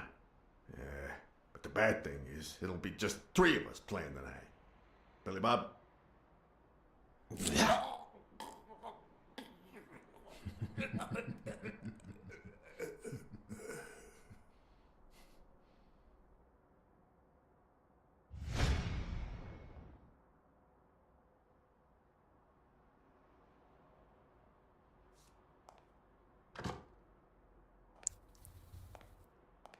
Don't tell me, Billy Bob. This here is my new friend Father. Am I right? Sure enough, but your slasher friend sure could learn how to treat his customers. Hey, Billy Bob, come on. This guy's a good guy. He's one of us. My apologies, sir. Hey, come on. Let's get in there before they finish all the bourbon without us. I haven't frisked him yet, sir. I don't think that'll be necessary. Mr. Farnham here, he's an honest Texan. And I'm sure he'll hand over his weapon if we ask him to. Right? I would if I had a gun on me, but I don't. Are you kidding me? An unarmed Texan? I already told you, I'm not carrying a gun. That doesn't sound like the man Kenny told me about. And you know what? I've had enough. Billy Bob?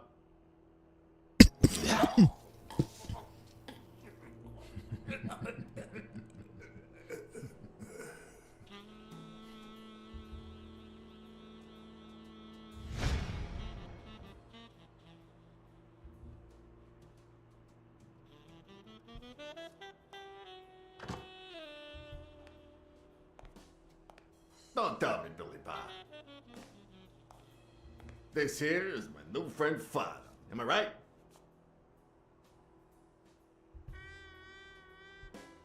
Sure enough, your barber was fixing to give me a shave.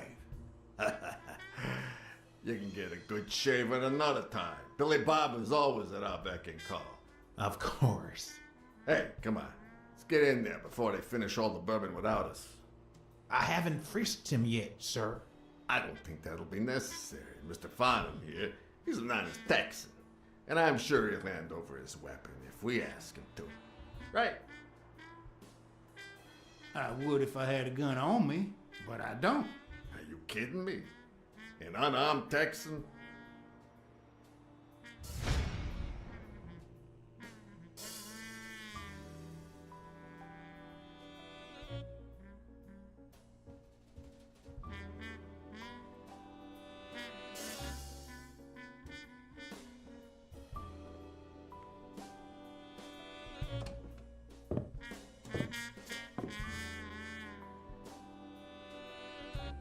No matter how superficial someone may seem, there's always a way to win their heart.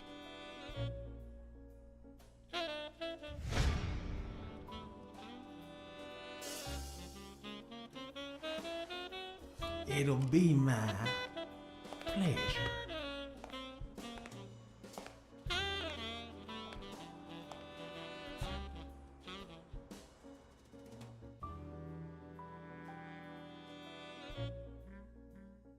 Welcome, gentlemen. Chips are on the table and guns are in the safe. Now, we got a lovely night of poker ahead of us full of smoking and bourbon. So let's get started. Take a seat, Mr. Farnham. Let me introduce you. To my right, wearing gray boxers and weighing in at 140 pounds, the owner of Pink Vice, the largest meat market in all of Manhattan.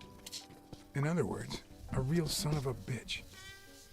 No offense to the women he exploits. Our reigning champion, Oswald Quince. A title I aim to keep, provided our new contender here doesn't interfere.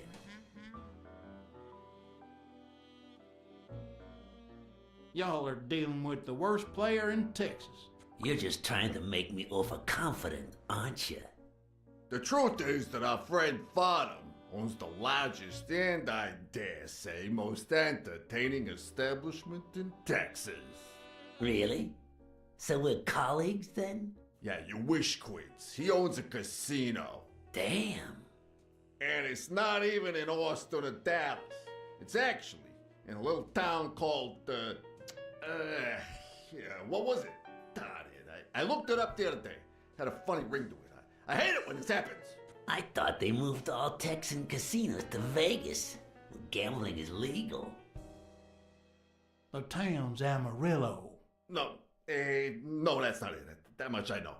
Sometimes you get the feeling that it's all gone wrong, that you've made a terrible mistake.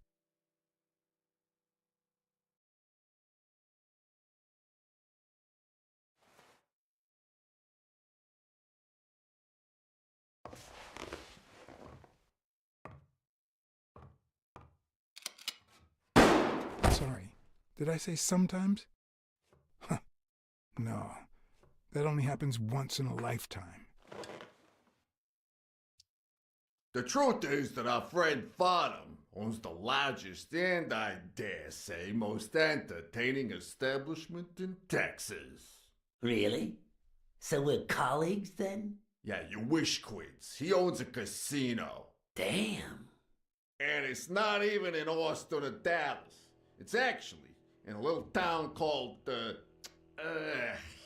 what was it? Darn it. I looked it up the other day. Had a funny ring to it. I hate it when this happens. I thought they moved all Texan casinos to Vegas, where gambling is legal. You got it wrong, partner. Quince is right.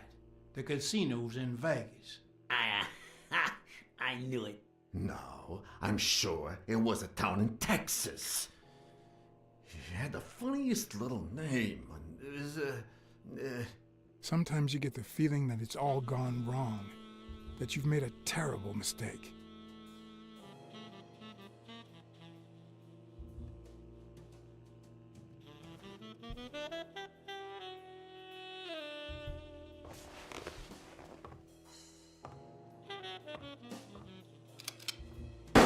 Sorry, did I say sometimes? Huh. No, that only happens once in a lifetime. The truth is that our friend Farnham owns the largest and, I dare say, most entertaining establishment in Texas. Really? So we're colleagues then? Yeah, you wish, Quince. He owns a casino. Damn. And it's not even in Austin or Dallas. It's actually in a little town called, what was it? Darn it. I looked it up the other day. Had a funny ring to it. I hate it when this happens. I thought they moved all Texan casinos to Vegas, where gambling is legal. Well, you know. How can you not remember? Sometimes you get the feeling that it's all gone wrong, that you've made a terrible mistake.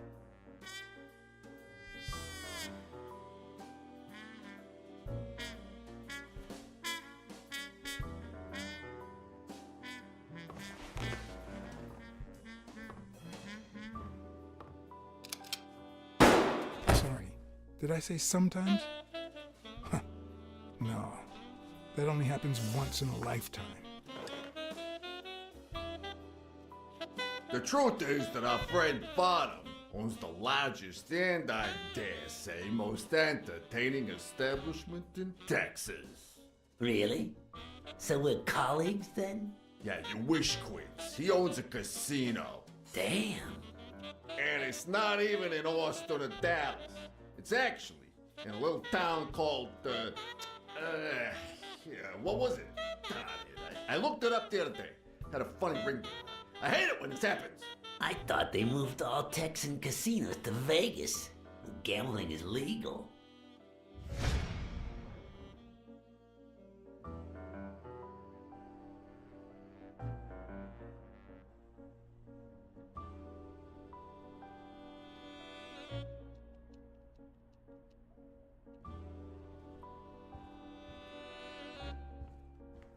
Bingo.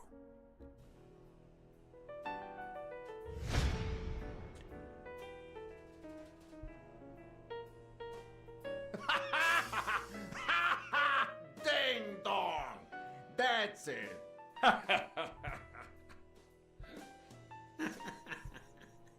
Who'd ever think of a name like that? Well, casino or no casino, let's just hope he doesn't keep as many aces up his sleeve as the late Ventimiglia, huh? Amen. To my left, wearing brown boxers and weighing in at 396 pounds. Frank, show some respect, huh? The hospitality tycoon, Polly,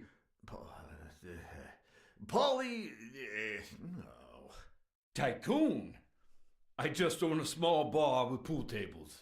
Clients drink close to nothing and play even less, but certain business transactions just couldn't happen anywhere else. Damn it, Polly. Why don't I know your last name? Because they took it away from me. You have no idea how good my ex-wife's lawyer is. Women, they even take our damn names.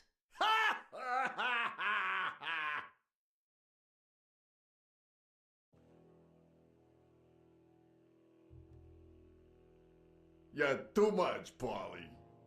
Don't be a sourpuss, Farnham. When you're done sightseeing, why don't you drop by La Iguana for a game of pool? And I'll buy you a drink. But I have to warn you, my clientele isn't crazy about furry fellas such as yourself.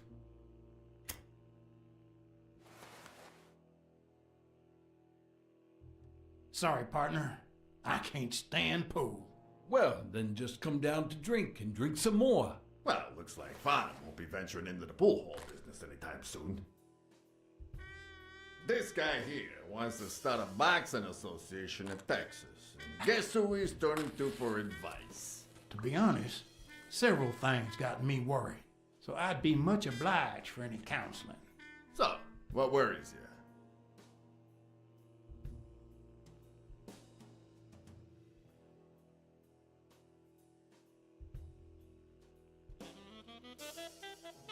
Whatever.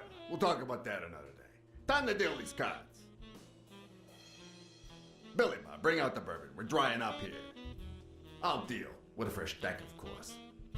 We respect traditions in this establishment. Poker is as boring as it is simple. All you need to do is read people's faces. And even the worst detective has that trick up his sleeve. The real issue is knowing what to play for when there's much more than just money at stake.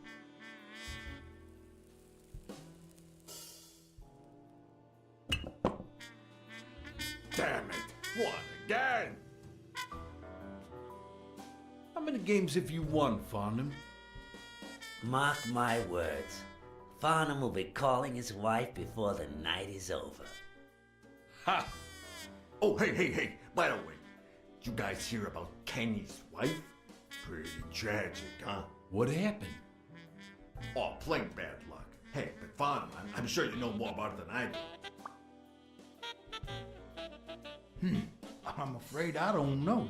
No, that ain't it. I'm pretty sure it had something to do with her head. Damn! I don't like waiting. Kenny won't like it, but I'm not gonna sit here wondering.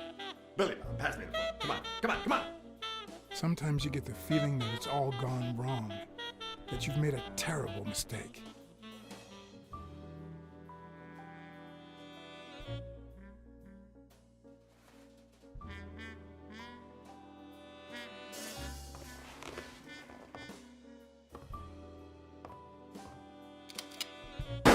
Sorry, did I say sometimes? Huh. No, That only happens once in a lifetime. Mark my words. Farnham will be calling his wife before the night is over. Ha! Oh, hey, by the way, you guys hear about Kenny's wife? Pretty tragic, huh? What happened? Oh, plain bad luck. Hey, but Farnham, I'm sure you know more about it than I do. I think she's got the cancer. No, that ain't it. I'm pretty sure it had something to do with her head. Damn! I don't like waiting. Kenny won't like it, but I'm not gonna sit here wondering. Billy Bob, pass me the phone. Come on! Sometimes you get the feeling that it's all gone wrong, that you've made a terrible mistake.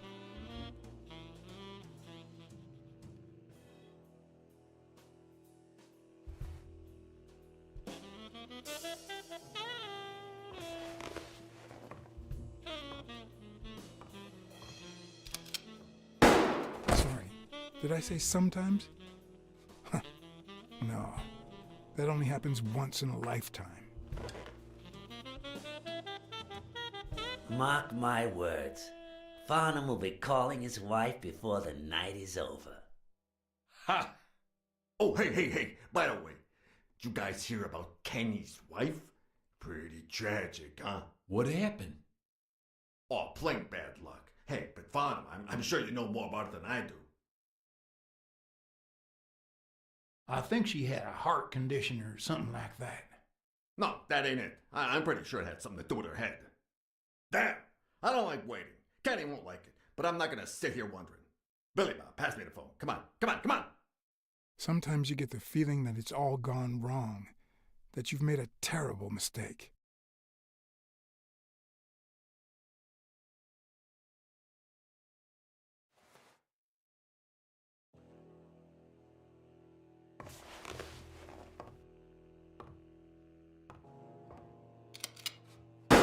Sorry, did I say sometimes? Huh. No, that only happens once in a lifetime. Mark my words. Farnham will be calling his wife before the night is over. Ha! Oh, hey, by the way, you guys hear about Kenny's wife? Pretty tragic, huh? What happened? Oh, plain bad luck. Hey, but Farnham, I'm sure you know more about it than I do.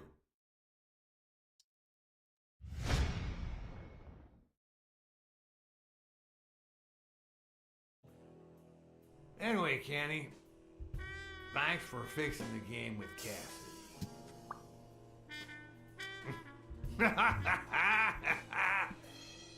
God bless you, brother.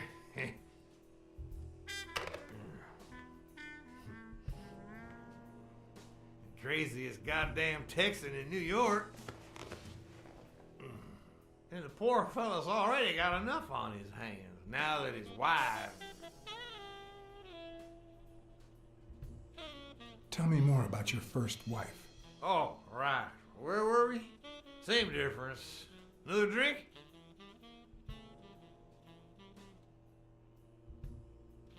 Oh, seriously, where were we? All right. We was fixing to have another drink.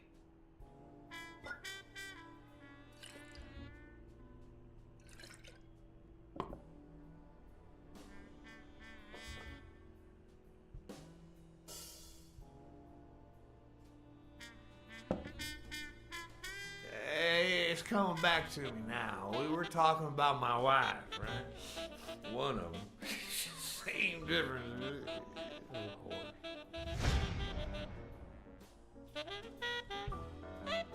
Damn! I don't like waiting. Kenny won't like it, but I'm not gonna sit here wondering. Billy Bob, pass me the phone. Come on! Sometimes you get the feeling that it's all gone wrong, that you've made a terrible mistake.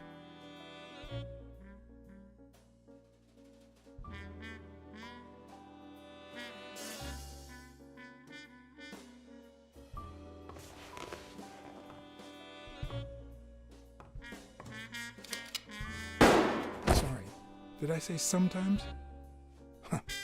No, that only happens once in a lifetime. Mark my words.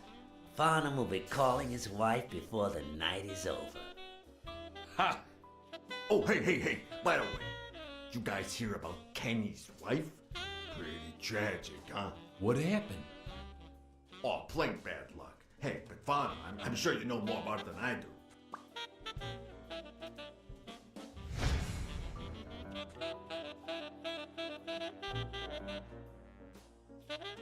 Anyway, Kenny, thanks for fixing the game with Cassie.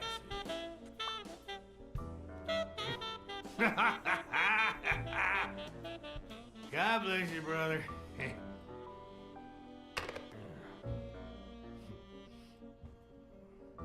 Craziest goddamn Texan in New York. And the poor fella's already got enough on his hands now that his wife.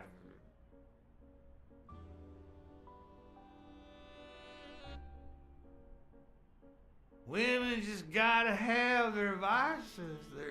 Well, she's in a rehab clinic now, hooked on tranquilizers and all that. That's it, tranquilizer. Don't tell me women don't have their vices, too.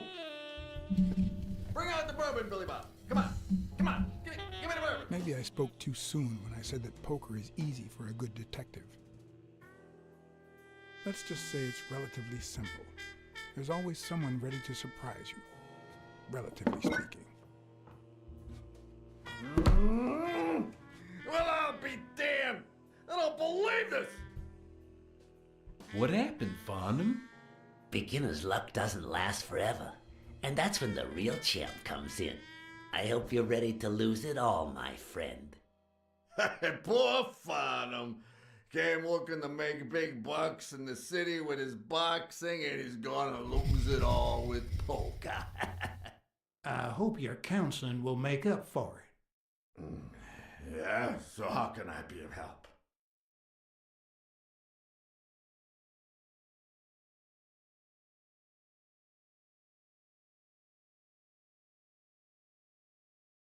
Come on, ask away.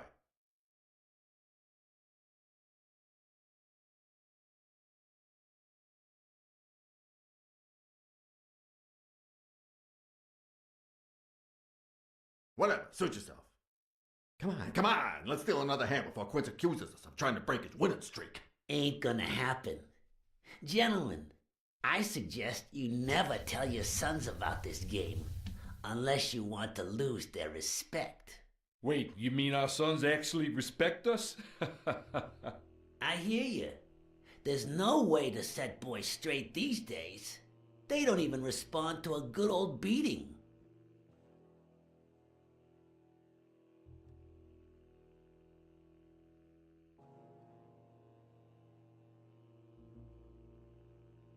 Well, if you have a hard time, imagine old Farnham over here. So, Kenny told me you had quite a house full. How many kids you got in that house full of yours?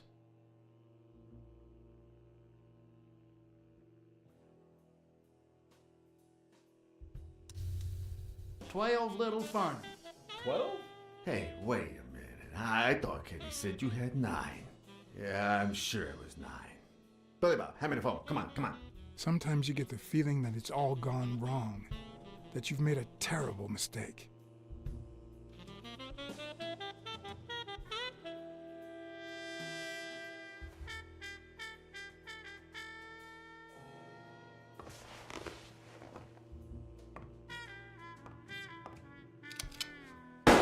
Sorry, did I say sometimes? Huh. No, that only happens once in a lifetime. How many kids you got in that house full of yours?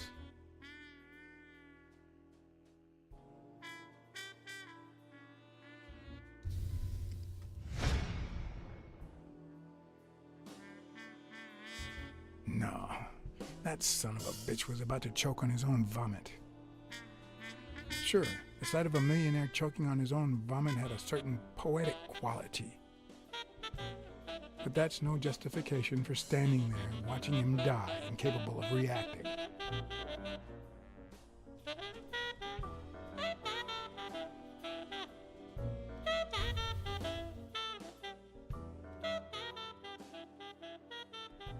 How many kids you got in that house full of yours?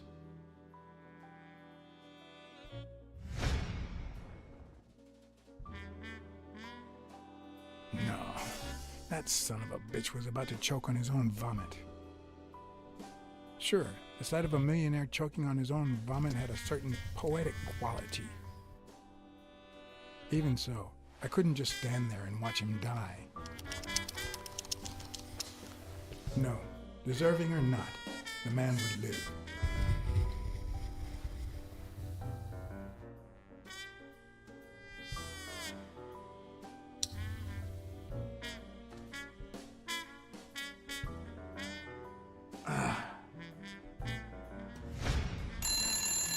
Civics wanted something. I don't know how you deal with all of them.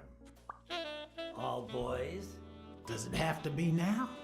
Oh, never let Quince near one of your daughters. Come on, Polly. Children are sacred. I won't lay a Cassidy. finger on them until they're 12. After that, well, let's just say some men have needs that can only be met by a young girl that age, if you know what I mean.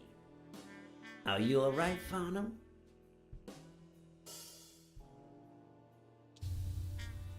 You should be behind bars. There are lines no man should cross.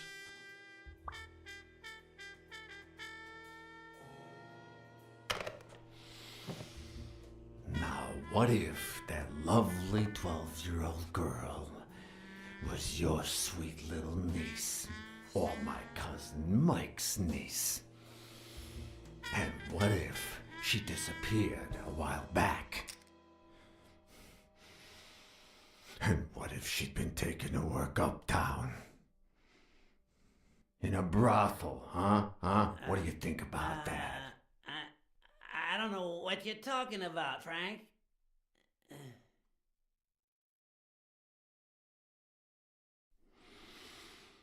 Don't you dare call me Frank. Billy Bob. It's 500 more. Huh. For washing up. It's a deal.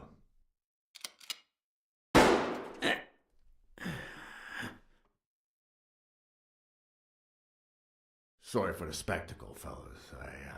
I had no idea the game would end like this. Please, take my tokens, and that flying scumbag's tokens as well. Now, if you'll excuse me, I have some family matters to attend to. If you decide to go ahead with your new venture, call me Farnham. Your behavior at last night's game was utterly insulting. Never contact me again, or I'll put an end to your pathetic life. If our common acquaintance should ask you about your business endeavors, tell him that boxing is too violent for you. Signed, Frank Cassidy.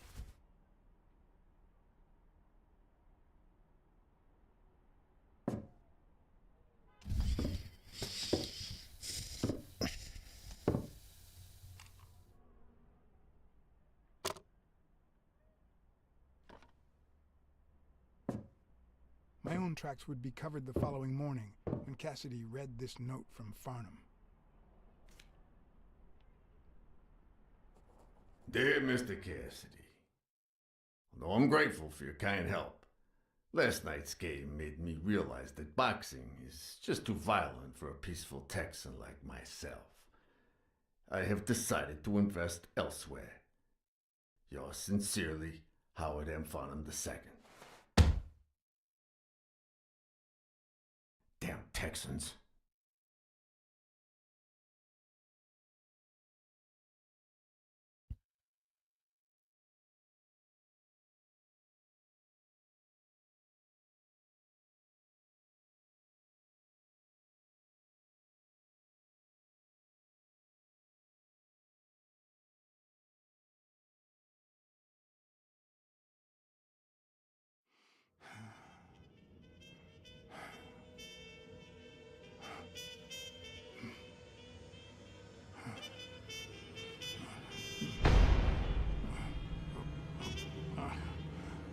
As for me, it was the first time in days that I had gone to bed without my daily beat. A real shame.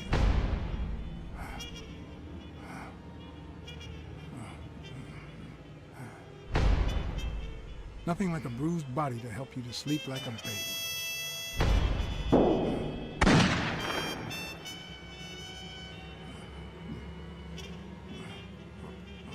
Maybe I should have given myself a beating.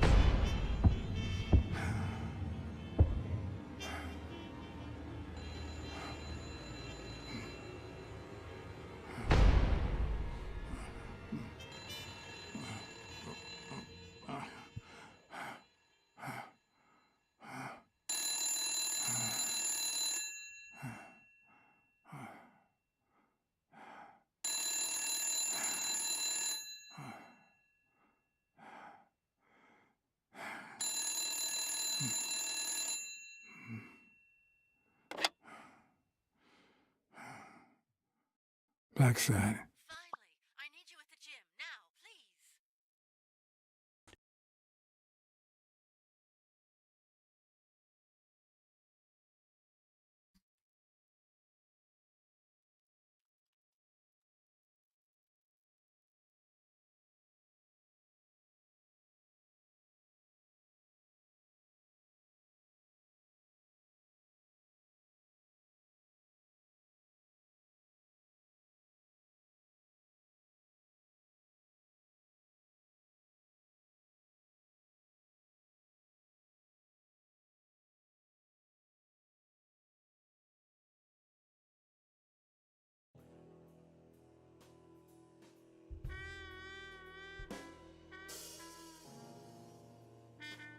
It was like this when I got here.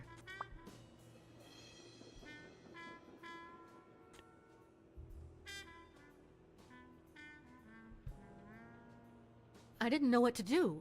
I called you because... Calm down. I'll take care of this. Had you already finished looking through these papers? I wish. Well, I guess you'll enjoy sorting all this again.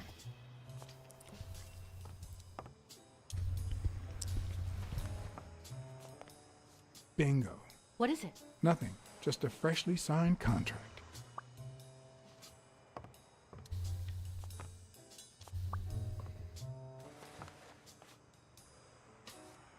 What are you doing?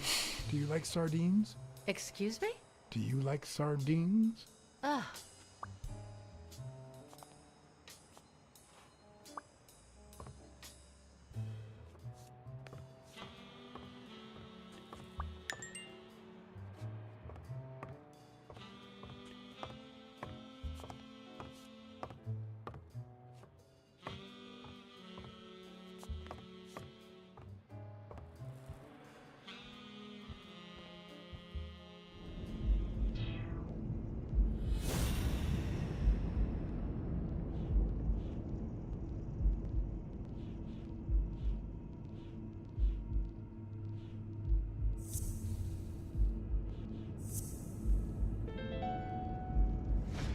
It's pretty clear that Helen Moore's cigarette case was a gift from O'Leary.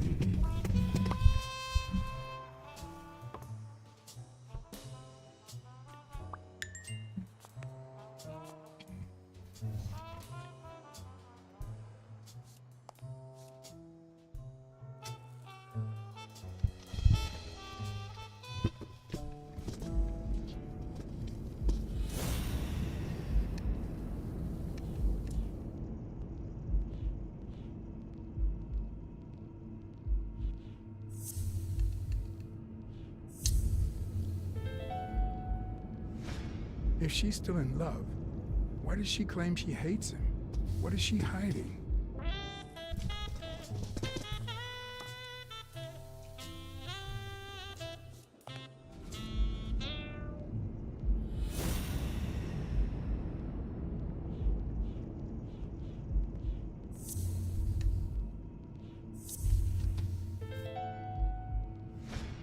No, the footprints don't match. Or if O'Leary killed Dunn, he did it without stepping in the paint, or in different shoes.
Son of a bitch.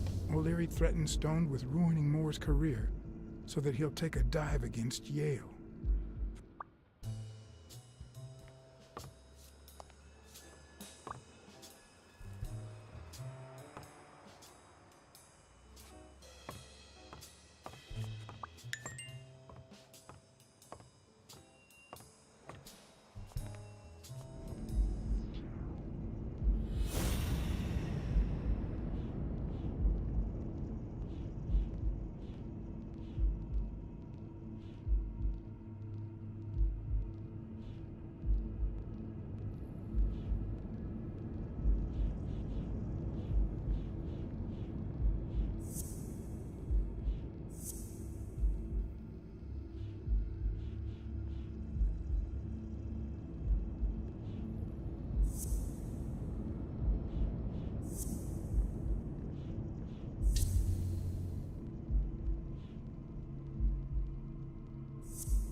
Maybe O'Leary accidentally caused the death of Yale's father.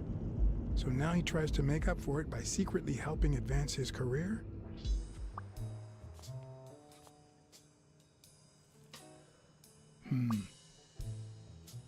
Looks like the burglar isn't interested in bureaucracy. Not that I suspected otherwise, but it's obvious they weren't looking for money.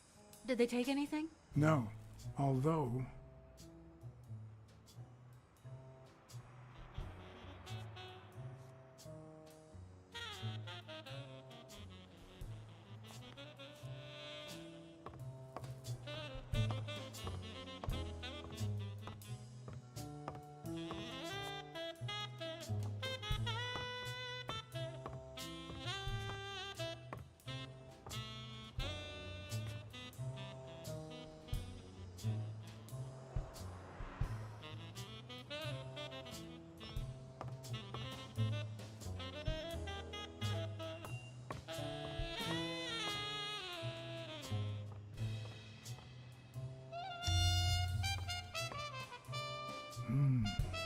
Whose is that?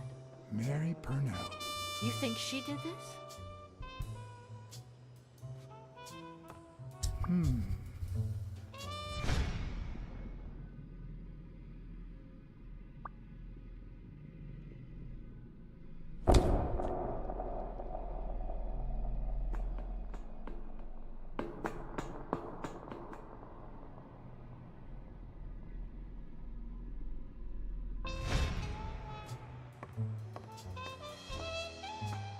Wait here, please.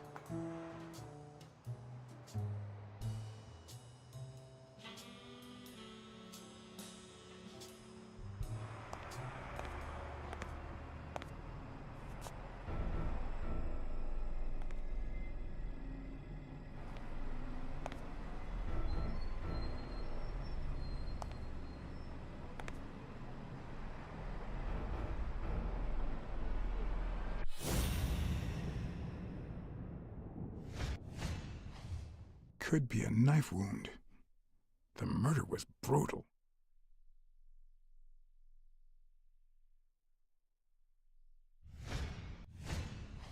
If I were you, I wouldn't quit. Trust me, it might be painful at first, but time heals all wounds. Why did you listen to me?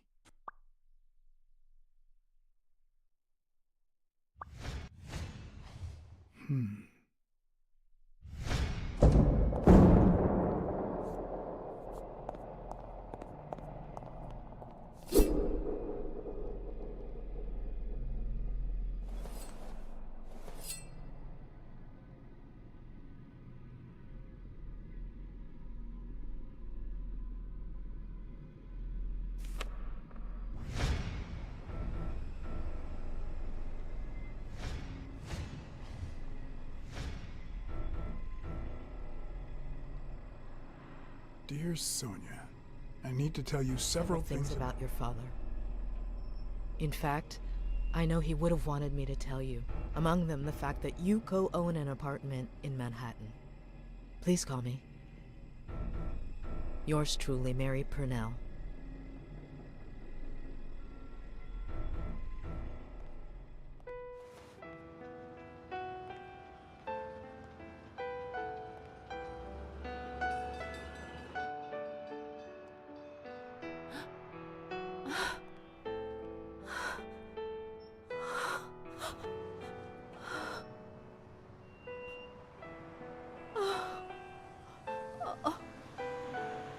want you to call the police, Sonia, and then go straight to a friend's house.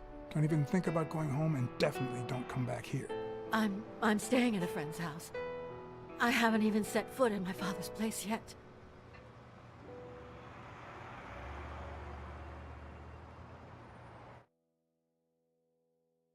Good. Do you have the keys? If the murderer didn't find what he was looking for, that might be his next stop, if he hasn't been there yet.